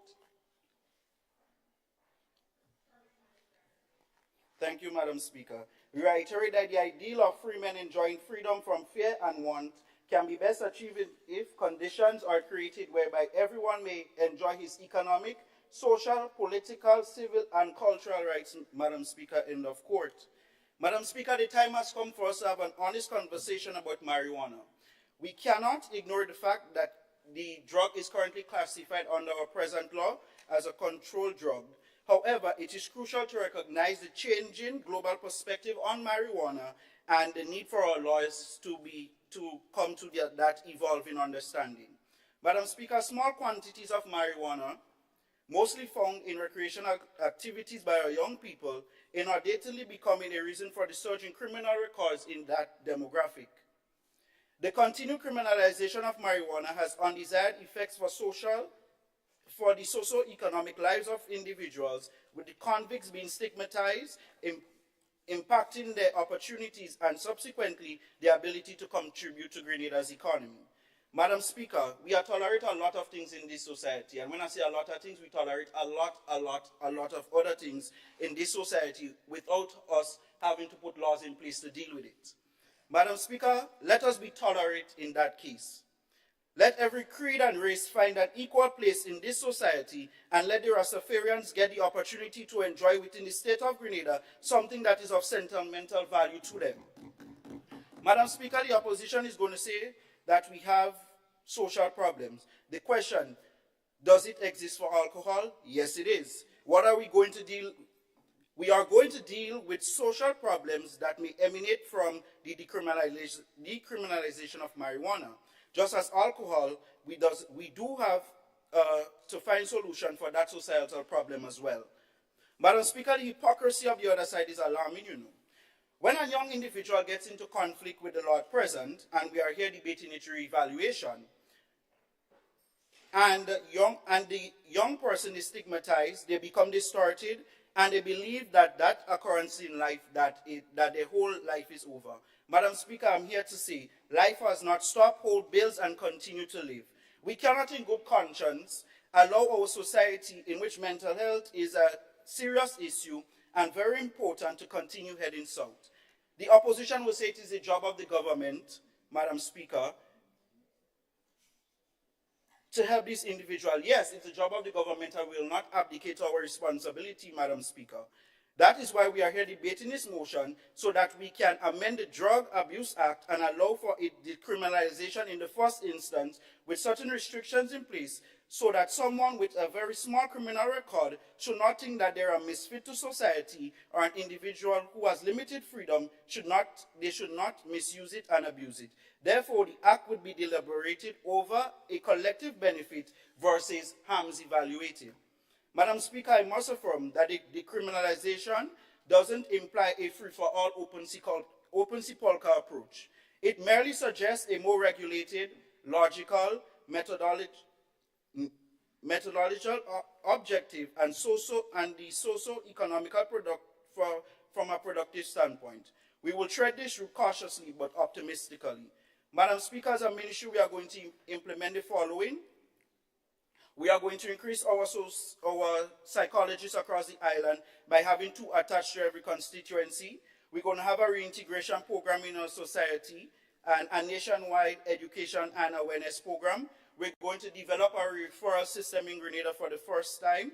Or that I mean, we are going to ensure that, let's say for example, an individual who is caught with a small amount of marijuana goes to the police station, and during the questioning they realize that, okay, there is some activities that is stemming from home.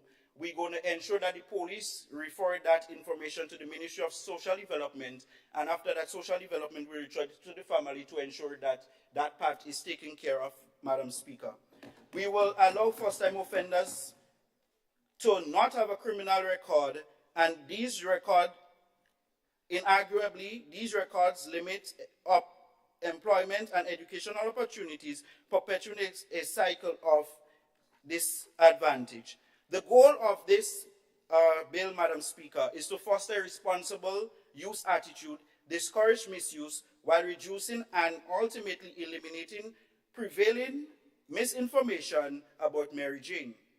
The Reformed Act will include rational limitation, which will deal with age, restriction for recreational use, prescription requirement for medicinal use, and lawful permits for commercial endeavors when we reach the stage of legalization.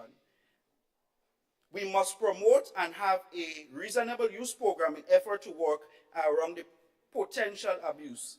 Madam Speaker, investing in research will enable us to better understand the plant's potential medicinal benefit and develop sustainable approaches to its production and usage. By providing opportunities for research, we're going to foster innovation, we're going to create jobs, which will lead to a contribution of all sectors of the society to the growth and local scientific community, thus targeting our social safety net program in such a way that it benefits all. Madam Speaker, we as a country, Grenada, we are first for many things. Let us be the first country in which we decriminalize marijuana, and we have the following results. We are going to set, and I know we just get height from when we smoke, so we're going to use our heights, but we are going to use it positively. We're going to use our heights on a productive workforce. We're going to use our heights to find employment. We're going to use our heights to invest. We're going to use our heights to save. We're going to use our heights for no violence. We're going to use our heights for no misuse of the drug. We're going to use our heights for high community team spirit, and we're going to use the heights for having respect. Madam Speaker, who have more oil, fry more bakes, Madam Speaker? It is our responsibility as representatives of the people to adapt our laws to reflect the needs and aspirations of our society accurately. By passing this motion, we pave the way for a more inclusive, equitable, and prosperous Grenada. Let's diversify our economy, build communities, and be law-abiding citizens. Thank you, Madam Speaker. Thank you, Honorable Frank. In case you're unclear, I do identify as female, so I am Madam Speaker, not Mr. Speaker. Are there any other contributions to this debate? Honorable Joshua Andal, Minister for Finance. You may proceed. Thank you, Madam Speaker. Madam Speaker, may I have permission to co-third my speech? Permission is granted, Mr. Andal. Thank you, Madam Speaker.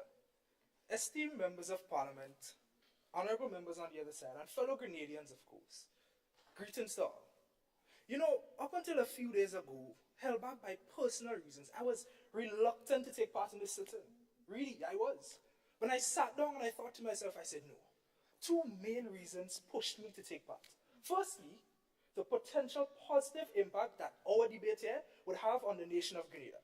And secondly, and the most motivating factor for me, I could not sit back and allow, as clearly seen, the honorable members on the other side to come here today and paint a picture that is equivalent to a 3-year-old's face painting. When in reality, Madam Speaker, this should be painted as the Mona Lisa. And for sure, my honorable members on the other side are not Da Vinci. Hence, we are here today, standing before you to delve into a topic that has been rolled up and covered in smoke. As a matter of fact, ironically, it's been rolled up and passed around like a joint from time to time until really handled now, Madam Speaker. This is what we are doing here today as a government. In adherence to the Drug Abuse Prevention and Control Act of 1992, Madam Speaker, I was born in 2003. We are debating something from since before I was born. Madam Speaker, we've seen a generation of youth get tangled up in a web, engaging with a drug, Madam Speaker, that has ironically shown more growth potential than our potential agricultural exports. Now, as the Minister of Finance, my focus is on the economic tapestry of Grenada. I am here to ensure that the threads of economic opportunity, growth, and fiscal responsibility are woven beautifully together. And it's through this lens that I was able to view this resolution and deliver this speech, to decriminalize, then legalize cannabis. Now let's look at the economic imperative. And let's address the elephant in the room again. As echoed by my honorable members on the other side, we know this thing can make money. It doesn't matter if we legalize it, if we decriminalize it. Madam Speaker, people making money off of this thing. Matter of fact, I am willing to bet everything on me, drive home naked, that somebody in the Caribbean, somebody in Grenada just made money from selling a 5s or something. In a world where countries are constantly looking and searching for new revenue streams, Madam Speaker, the cannabis industry provides a golden opportunity. According to Excelsior University, and I quote, the cannabis industry has been a boon to economies where it's legal, creating jobs and generating significant tax revenue, end quote. Now, Madam Speaker, what does this mean for an economy small like us? This translates to a potential substantial boost to our economy. Additionally, according to the American Civil Liberties Union, and I quote, billions, Madam Speaker, are spent annually on enforcing drug laws alone, end quote. Now, Madam Speaker, imagine the impact of redirecting just a portion of these funds into our small economy. Furthermore, the job creation potential, nothing short of remarkable, Madam Speaker. The cannabis industry is expected to increase jobs by 250% over the next decade, according to Excelsior University. Madam Speaker, in Grenada, this means a new horizon for employment, Madam Speaker, spanning from agriculture to retail, from research to marketing. Come on, Madam Speaker, right here, you know, it's not just about rolling paper.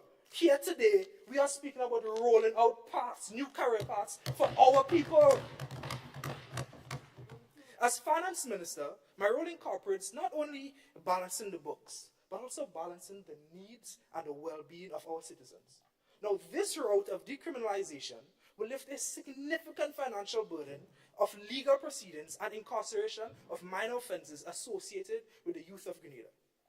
Madam Speaker, it's time we stop spending money prosecuting these individuals for minor cannabis offenses and start investing in their future. It's important to note as well, Madam Speaker, I'm not ignorant that larger countries will, for a fact, have more financial and economic resources to invest in the cannabis industry. However, the relative, and that is the word, Madam Speaker, the relative impact on a small economy like Grenada can be even more profound. The global discourse of cannabis, it's shifting. I'm hearing people talking about it in other countries right now, Madam Speaker, and we cannot be left behind. Countries right now, they are grappling with the thought of legalization, recognizing that we need to sit down and benefit. We need to sit down and balance the benefits with the risks, and then make an informed decision. What does this mean for Grenada? This means that we have the opportunity to learn from these larger countries, Madam Speaker. We are able to learn and tailor an approach, a framework to our unique social and economic landscape. This law currently disproportionately impacts our youth. And ironically, the youth is the most economically active segment of our population. By realigning our legal framework with modern societal values, we're not just reforming lives, Madam. We're not just reforming laws, Madam Speaker. We are reforming lives. We're opening doors to economic empowerment and removing barriers to success. Now, Madam Speaker, let's not overlook the health and medicinal prospects. The global medical community is increasingly recognizing the benefits of cannabis in treating a range of conditions. Finally, they are thinking, yeah, this thing really good. This thing could treat some problems. What does this represent? This represents a potential revenue stream, as well as a chance to contribute to global health advancements. And Madam Speaker, yes, there are potential risks across the board. However, according to, as stated by my Minister for Youth Empowerment, we are going to, with proper regulation and education, we are going to put things in place so that these risks can and will be mitigated. Now, Madam Speaker, as we wrap up this discussion, I would like everyone to remember, we are not just planting a policy, we are planting more than that. We are cultivating an era of growth in Grenada's history. As we consider the leap from prohibition to progression, let's not just pass this resolution. Let's pass it around in the spirit of shared vision and progress. After all, it might just be the one time that being a little high in our ambitions could actually benefit the entire nation. Thank you, Madam Speaker. Thank you, Honorable Andal, for your contribution. Is there any other member willing to contribute to this debate? Honorable Anishel Thomas for the Parish of St. Andrew, representing the constituency of St. Andrew Northeast. Thank you, Madam Speaker. Madam Speaker, when I first found myself opposing this topic, because of my then personal views and opinion, I was a little bit tempted to desert my team and cross the flow. After all, I am a Thomas. However, after extensive research, interviews, observation, and personal knowledge of how things are done haphazardly here in this country, my personal belief has since been altered. And because of that, Madam Speaker, I stand here in this honorable house and say with deep conviction, I do not believe that this house should move to legalize or decriminalize. I'm not sure because they were all over the place here today, Madam Speaker. Cannabis at this time or any other point in this country. Madam Speaker, let me start my contribution today with this scholarly research from Harvard Mental Health Publishing School, which highlights some of the negative effects of cannabis use by teens and young adults. Our future, Madam Speaker. This article was published on the 21st of September 2021. Madam Speaker, please permit me to quote as I go along. Permission is granted, Ms. Thomas. And I quote, "The effect of teen cannabis use includes difficulty thinking and problem solving, problem with memory and learning, reduced coordination, difficulty maintaining attention, problems with school and social life. Cannabis used for recreational purposes has many adverse health effects. Not only is the drug addictive, with mounting evidence that it is the gateway drug, but it it has also shown to have adverse effect on mental health, intelligence, including irreversible damage to cognition and the respiratory system. It may also lead to other social issues such as domestic abuse. End of quote. Cannabis is the gateway drug, Madam Speaker. This simply means that people who try cannabis is more likely to try harder, more addictive drugs like cocaine, trying to get the same high, the same exhilarating feeling they got when they first tried cannabis, Madam Speaker. Should we really legalize or decriminalize cannabis? Madam Speaker, from where I'm standing here on one foot, it seems the governing team is not in touch with reality. Maybe they are spending too much time sitting in AC offices and not enough time meeting their constituents, listening to their concerns and the problems they are facing daily. Instead of us debating the legalization or decriminalization of cannabis, they should be trying to find ways to reduce some of the societal ills affecting people. After all, I believe that is what we all voted for. But they are sitting in big offices looking for ways to add to our social problems with our already limited resources. Legalize or decriminalize marijuana, they say. Madam Speaker, I think they need a reality check. I urge them to take a walk through some of their communities. I am sure they will come up with a similar list of priority issues from their constituents, which includes lowering cost of living, better wages, better health care, permanent employment opportunities, housing, skill training facilities, resource centers, and active community centers, just to name a few. Madam Speaker, I did say that this government does not seem to be in touch with their people, because while I understand concerns about all the other SDGs, it seems that this government is not concerned with SDG goal number 1, poverty, SDG goal number 2, zero hunger, and SDG goal number 3, good health and well-being. Madam Speaker,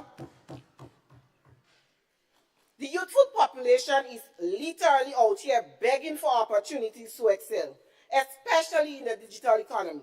Instead, this government is looking to use our already scarce resources to legalize or decriminalize a Schedule I drug that may potentially create more social problems in our society. Isn't the issue of alcoholism here in this country enough, Madam Speaker? Does the members on the other side know that Grenada has the highest ranking per capita in the Caribbean for alcohol consumption, with children as young as 13 drinking hard liquor, according to a report from the World Health Organization? We will add, yet with all the challenges we are currently facing, we have not seen any move to construct rehabilitation centers. Madam Speaker, we only have one mental health facility that is severely overcrowded and understaffed. Hospitals lacking human resource.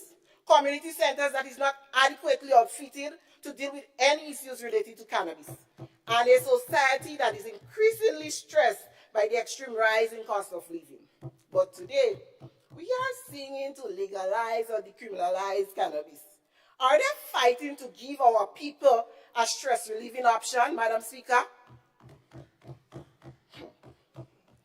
Legalization or decriminalization comes with guiding laws. I heard that sometime during one of them presentations, Madam Speaker. I can't remember from who. But it's laughable, Madam Speaker, because alcohol too came with laws. Laws which seems to be only for the books. Do we not see children as young as 9 and 10 years fetting in the street drinking alcohol as if it's juice during our festive seasons? Should I believe that these same laws will effectively control the use of cannabis, Madam Speaker? If we are truly honest with ourselves, we will admit that it will be the same old mode of operation with these new laws. Madam Speaker, we seem to have this perception that cannabis is going to magically transform our economy, yet we refuse to pay attention to some of the factors of production.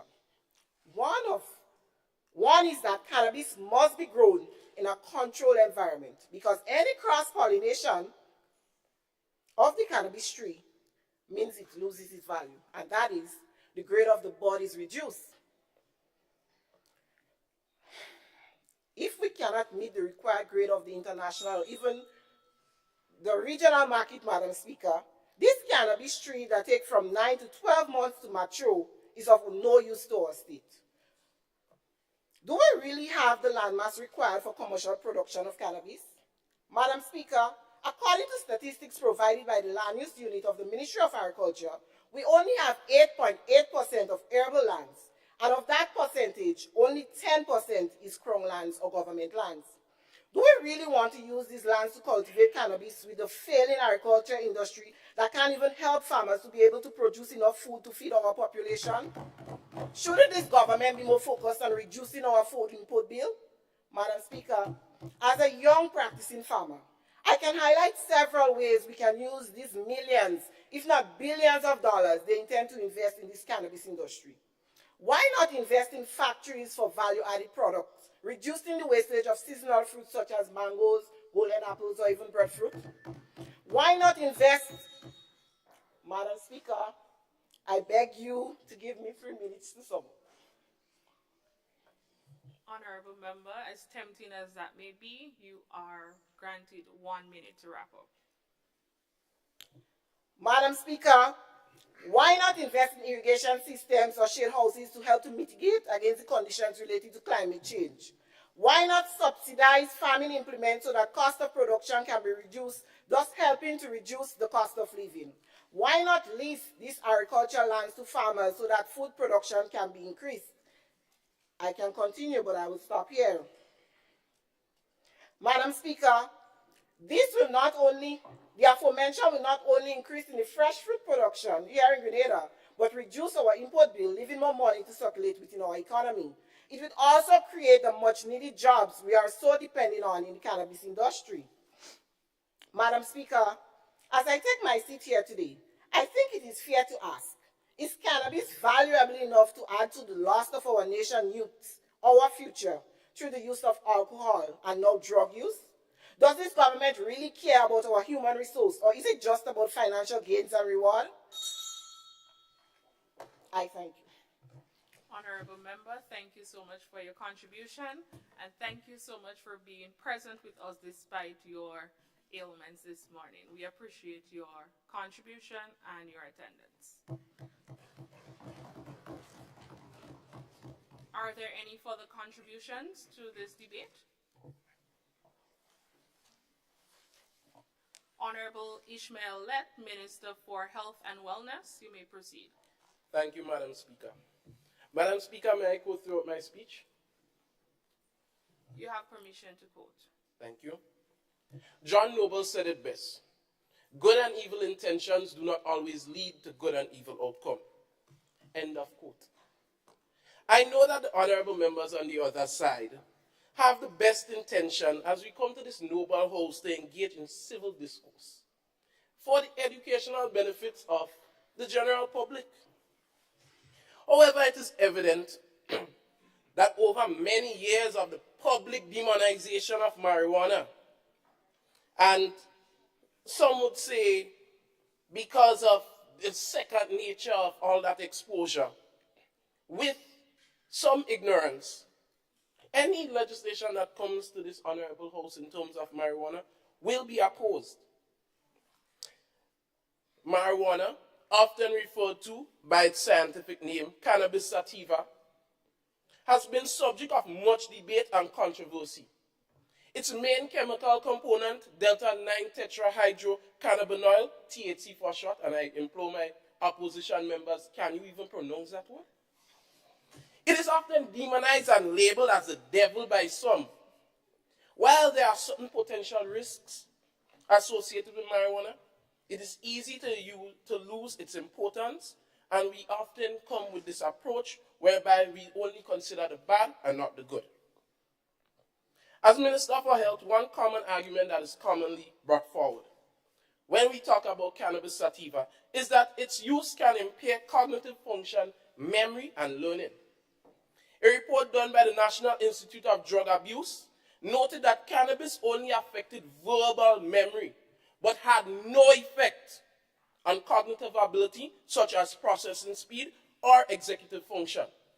However, the effect of cannabis consumption only affected cognitive ability based on the age of use, which was concerning for adolescents. And no one here on the government side, Madam Speaker, no one is making the argument that cannabis should be available to adolescents. While cannabis is often singled out as the cause of cognitive impairment, it is important to recognize that alcohol is a legal drug or a legal substance, which can also have significant detrimental effects on the brain function. Despite the well-known documented harm of alcohol consumption, particularly among young people, there is no indication that it will be banned anytime soon. And I am sure my honorable members on the other side will have a beer or two after this sitting. This highlights the inconsistency and the biased approach to substance regulation. Secondly, another common argument is that marijuana use has been associated with increased risk of psychosis and schizophrenia, especially in young people. According to the NIDA report, research showed that only persons with a specific gene variation of the AKT1 gene, which codes for enzymes that affect dopamine signaling in the brain, are at increased risk of developing psychosis. One study funded by the NIDA found that those with that variation of the AKT1 C gene were several times more likely to exhibit psychosis when compared to persons who use it daily or not at all. This is where educating persons about cannabis instead of demonization is the best approach. In addition, some argue cannabis is a gateway drug. What is a gateway drug? The National Epidemiological Study for Alcohol Use and Related Disorders showed that THC's ability to prime the brain for enhanced response to other drugs made it a great gateway drug. Funny enough, further down in that same paper, it says, and I quote, "The majority of people who use marijuana do not go on to use other harder substances. Also, cross-sensitization is not unique to marijuana." End of quote. Also, people who are more likely to try drugs often start with substances that are easy to find, like marijuana, tobacco, and alcohol. Once they have tried these drugs, they are more likely to try other drugs because they are around people who use these other drugs. Madam Speaker, while doing extensive research for this important forum, if I had $1 for every time cannabis was demonized by some baseless, questionable study, I would have surpassed Elon Musk in wealth. Thirdly, some people argue that illegal marijuana market is a valuable source for income for criminal groups. However, it is important to note methamphetamines, or meth, crystal meth. One of the most profitable drugs for cartels, relies on pseudoephedrine. Does anybody know what that is? It is commonly found in cold and allergy medication. This suggests that the criminal market is not limited to illegal drugs. Let's be honest, the government cannot think of everything a criminal may do. All we can do is set measures to keep criminals in check and consistently update laws. Otherwise, we would have to start banning medication like cold and allergy medication, and I'm sure nobody wants that. Fortunately, cooler, more level-headed leaders, like those on the government side, have put common sense measures in place to keep criminals away from making bad decisions for the country. So let us make common sense laws that can serve our great nation and its responsible and law-abiding citizens. While I could elaborate further, time constraints limit me. Before concluding, I would like to highlight some of marijuana's benefits according to the Mayo Clinic. Cannabis is legally prescribed to treat chemotherapy-induced nausea and vomiting when other options have failed. As someone who lost both parents to cancer, I appreciate its potential added benefit. Additionally, it can be used to treat appetite loss and weight loss in HIV patients. Furthermore, the FDA have approved drugs or medications that are purified CBD for treating rare forms of childhood epilepsy. In conclusion, I extend my gratitude to the opposition members for their participation in this debate. However, I would like to inquire how many of them engage with individuals. Leader of His Majesty's opposition. Madam Speaker, I stand on a point of clarity. Honorable Lett, do you wish to yield to receive your point of clarity? No, Madam Speaker, the time does not permit.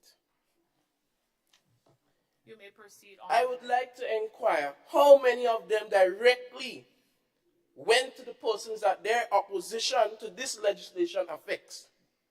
It is easy to make decisions from the comfort of our ivory towers, but it is crucial to understand the real-world implications of our actions.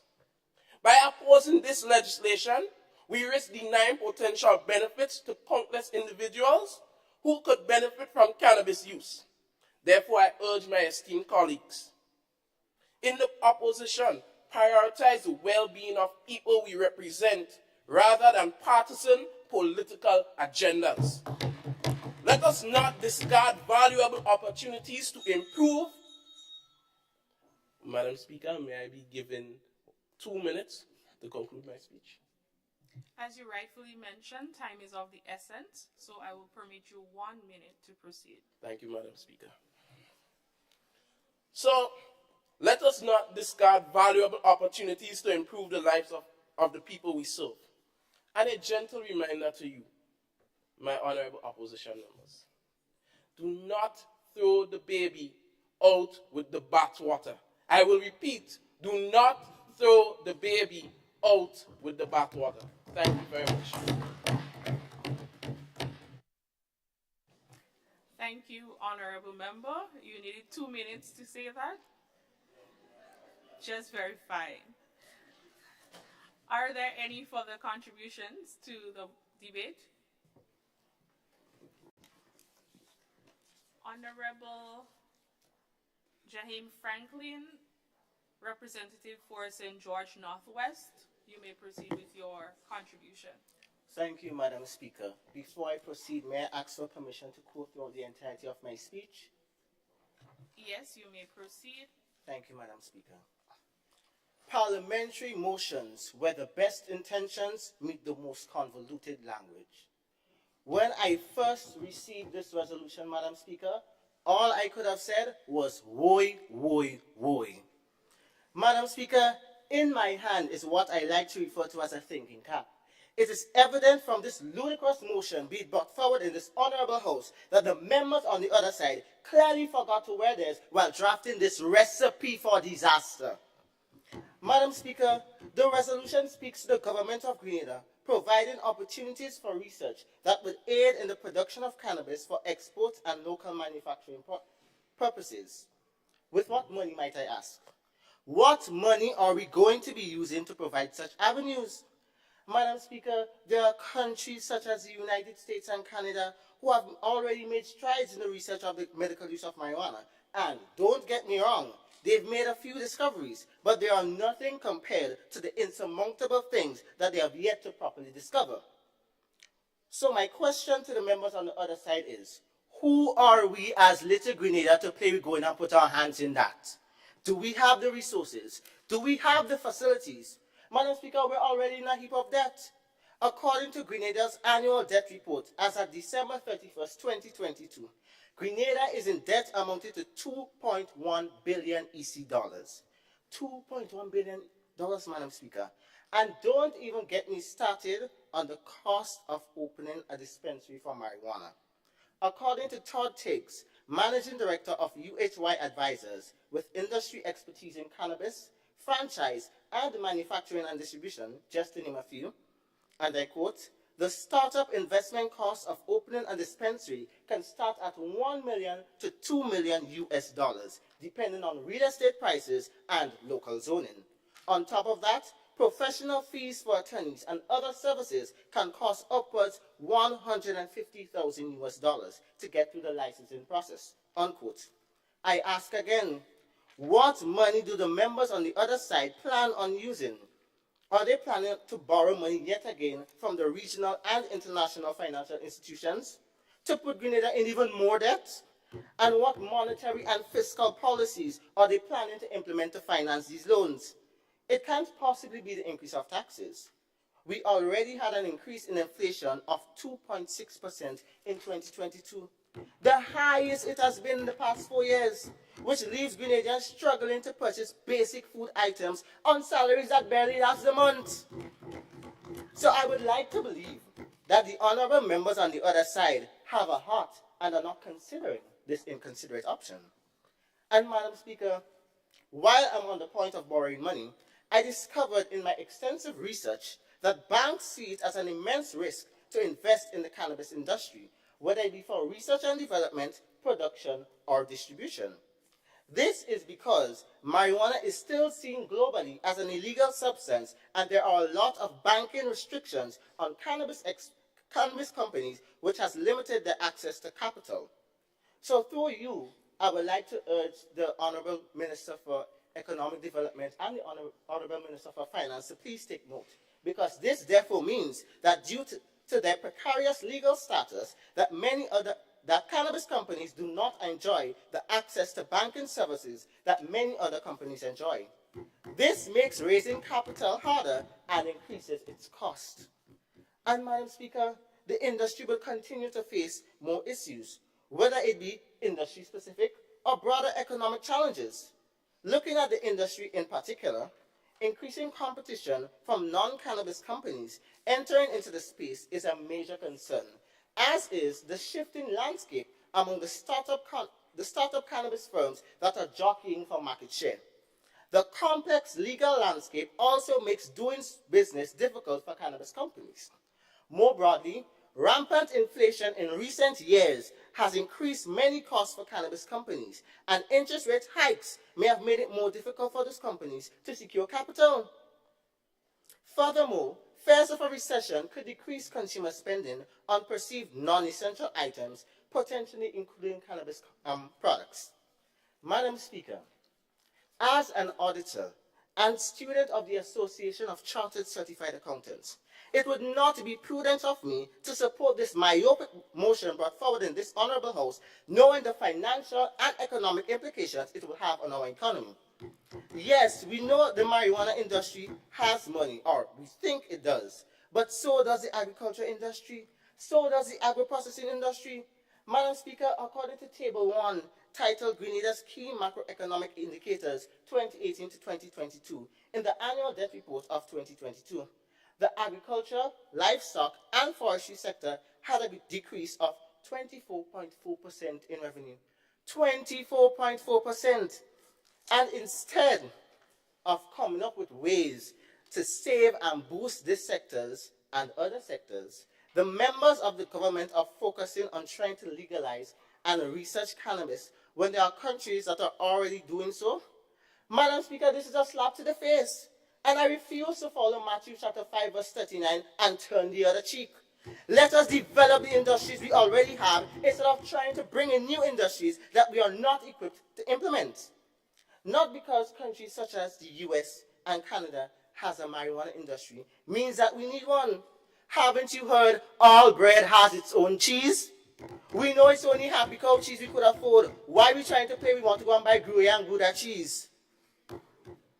Madam Speaker, I am still stunned by this ridiculous motion. Maybe this is a new strategy. Keep the audience so baffled by your inconsistencies that they pass the motion just to move on. Pure genius. As I close, Madam Speaker, I would like to let everyone here know that I stand firm in my credence that this motion is evidence of the government's lack of the mental capacity to thoroughly do investigations. I am no teacher by profession, yet here I stand, educating those who call themselves parliamentarians. How dare they make mockery of the intelligence of this honorable House? Their failure to diligently research the effects of marijuana and its cost of production before drafting this motion is proof that they are dead from the neck up. This is why I stand boldly and say a resounding no to this joke of a resolution put forward in this honorable House. I thank you. Honorable member, we can never mistake the fact that you are indeed passionate about this resolution. Thank you for your contribution. Are there any further contributions to today's debate? Honorable Prime Minister and Minister of Foreign Affairs and International Cooperation, you may proceed. Thank you, Madam Speaker. After carefully considering the arguments put forth by the members on the opposing side, Madam Speaker, it is evident why 61% of the population is in support of legalization, because after I leave this place, I shall leave it there. Madam Speaker, regarding the question by the Honorable Member Ramon Charles, it's evident that he was only listening to respond, because this question was answered by my Minister for Social Development. Madam Speaker, we did say under my Minister for Social Development that, of course, there are programs. As a matter of fact, Madam Speaker, had the honorable members on the other side take time to research the laws of Grenada rather than proverbs and insults, they would have known that a Rehabilitation Act exists. When I hear in the words of the opposition leader, it has been illegal since before independence 1974, and the illegal status must be maintained, evidently common sense has left the chat. Madam Speaker, this act is older than I am. I was not even dreaming to be in the groins of my father. Madam Speaker, the assertion that marijuana should remain illegal since before independence reflects a very backward perspective. And evidently, it seems like the blind is leading the blind. While concerns have been raised, Madam Speaker, we do also share these concerns. But we are reminded that the good book says in 2 Timothy that God did not give us a spirit of. Thank you.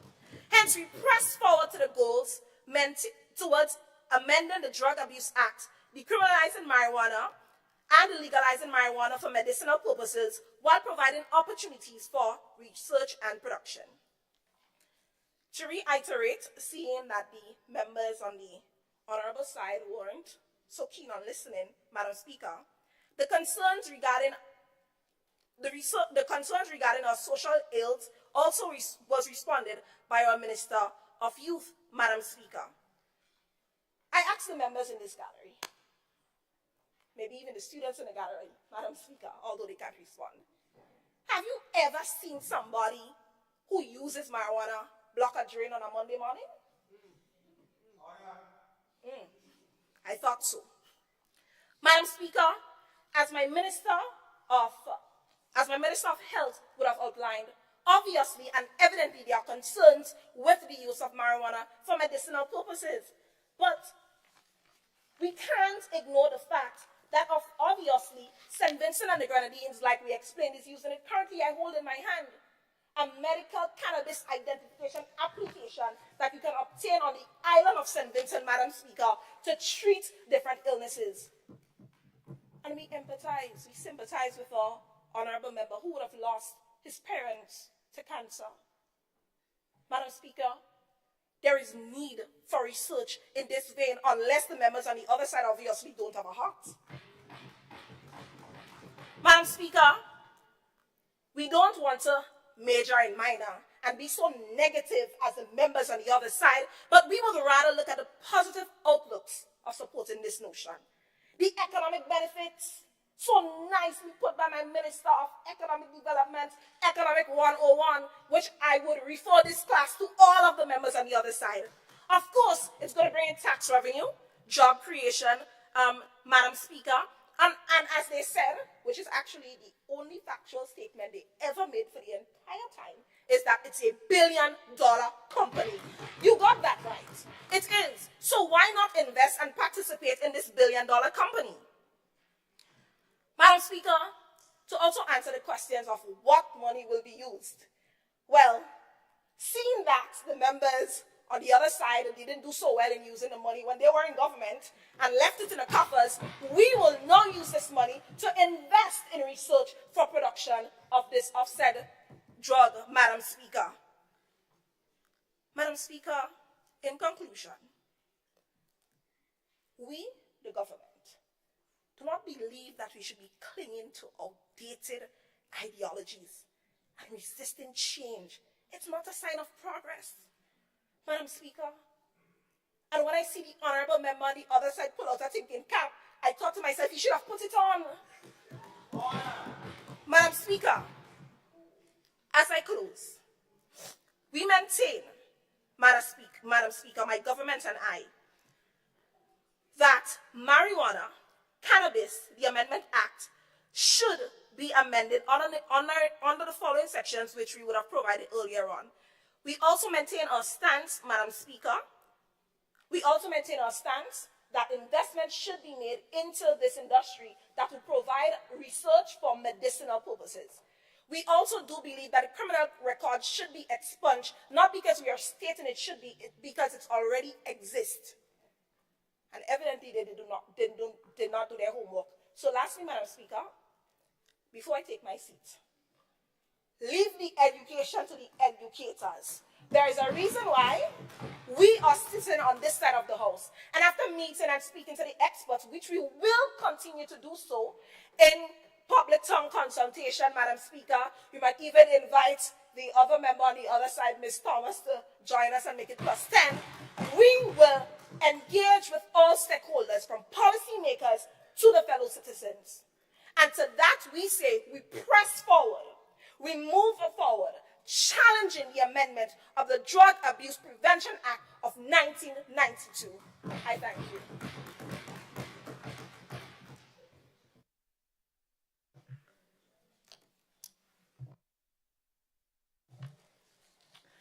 Thank you very much, Madam Prime Minister, for that awakening rebuttal and contribution to this debate.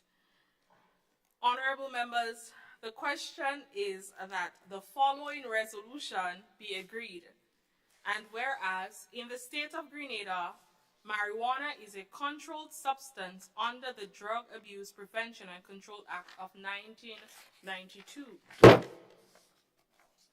And whereas in 2024, CARICOM Heads of Government at its 25th intersectional meeting saw it fit to mandate the establishment of a commission to integrate the issue of possible reform to the legal regimes regulating marijuana in CARICOM countries. And whereas young people in Grenada have criminal records because the recreational use or possession of small quantities of marijuana. And whereas there are well-researched opportunities for the commercial and medicinal use of marijuana derivatives such as hemp, be it resolved that the government of Grenada amend the Drug Abuse Prevention and Control Act to remove marijuana as an illegal substance with set limitations and restrictions.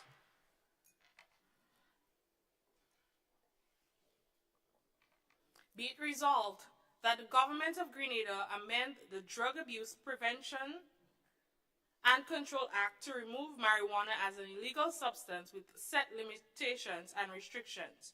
And be it resolved that the government of Grenada undertake the requisite steps to expunge the records of people who have criminal records because of recreational use of marijuana. Be it resolved that the government of Grenada provide opportunities for research that would aid in the production of cannabis for export and local manufacturing purposes. As many as are in favor that the resolution be agreed, say aye. Aye. Those of the contrary opinion, say nay.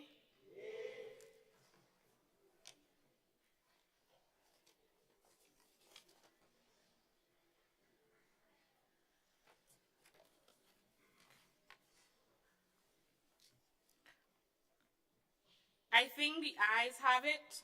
The ayes do have it. The resolution has been agreed.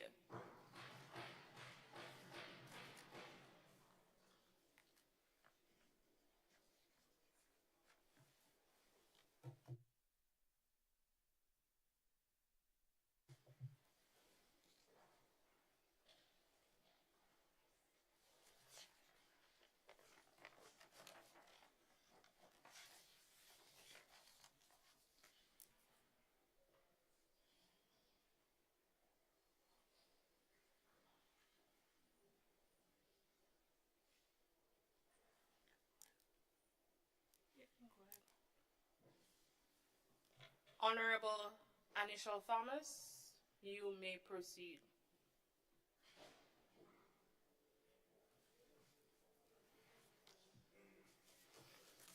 Honorable members, let us all rise to acknowledge the presence of the President of Grenada Senate, Honorable Dr. Decima Williams, in our chambers today.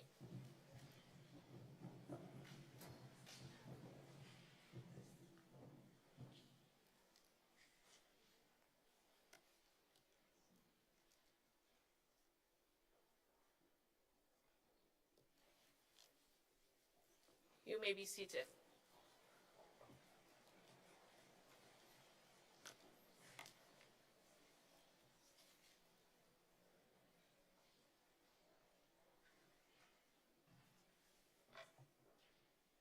Honorable Thomas, leader of His Majesty's Opposition. Madam Speaker, I move that this Honorable House be adjourned, sine die.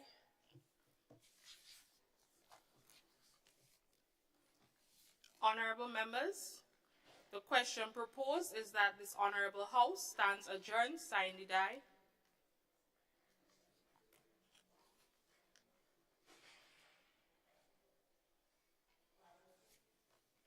Madam Speaker, I stand to second the motion. As honorable members, the question is that this Honorable House stands adjourned, sine die. As many as are of that opinion, say aye. Those of the contrary opinion, say no.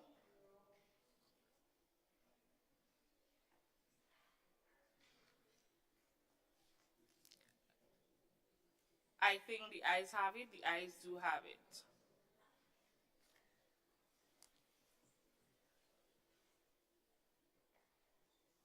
Honorable Anishel Thomas. Madam Speaker, at this time I would just like to take this opportunity to say a special thank you to the Ministry of Youth for making special arrangements to getting me to and from the sitting here today. Madam Speaker, last week, Tuesday, when I slipped and damaged my foot, I thought that the dream of being here was no more. But after notifying Ms. Williams, the hope was renewed. Madam Speaker, this goes to show the commitment of this government to ensure that equal opportunities are given to our young people. And I am grateful that a hand was extended to support me. With that being said, Madam Speaker, I would love to see the Ministry of Youth offer more opportunities for young people, not limited to training. While I acknowledge that knowledge is important, so too is experience in this fast-growing economy.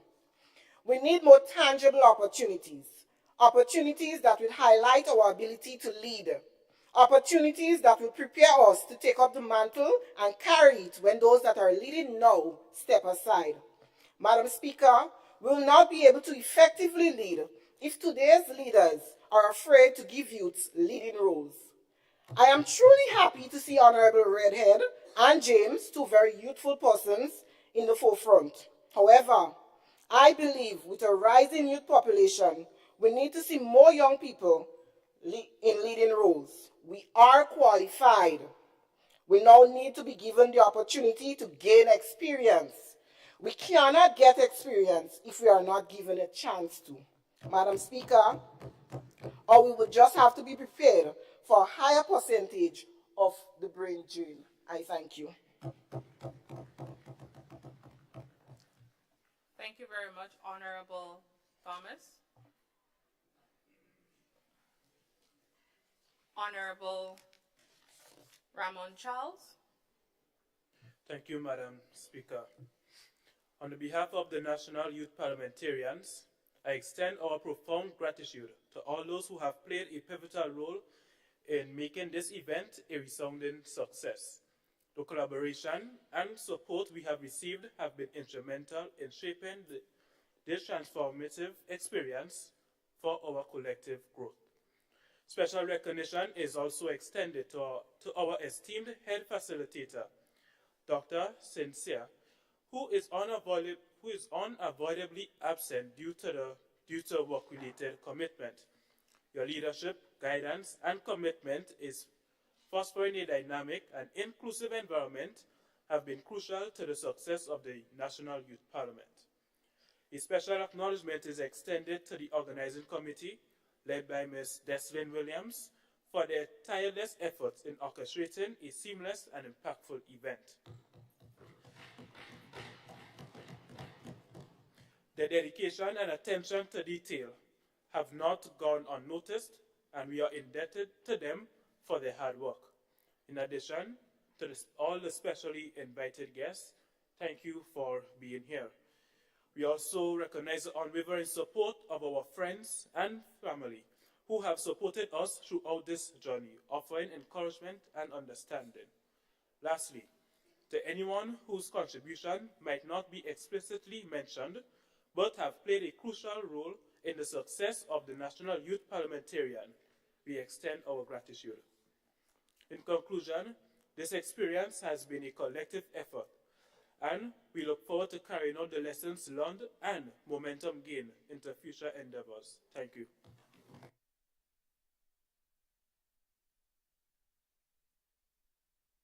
Thank you, Honorable Charles. I also want to add my thank you to the honorable members for your presence, your passion, your eloquence, and intelligent contribution that we've experienced here today. Strangers in the gallery, I extend thank you and appreciation to you as well for your adherence to the rules of this honorable house. I also want to specially recognize the junior parliamentarians from the primary school level who is sitting in the gallery with us today. As strangers, let us appreciate them.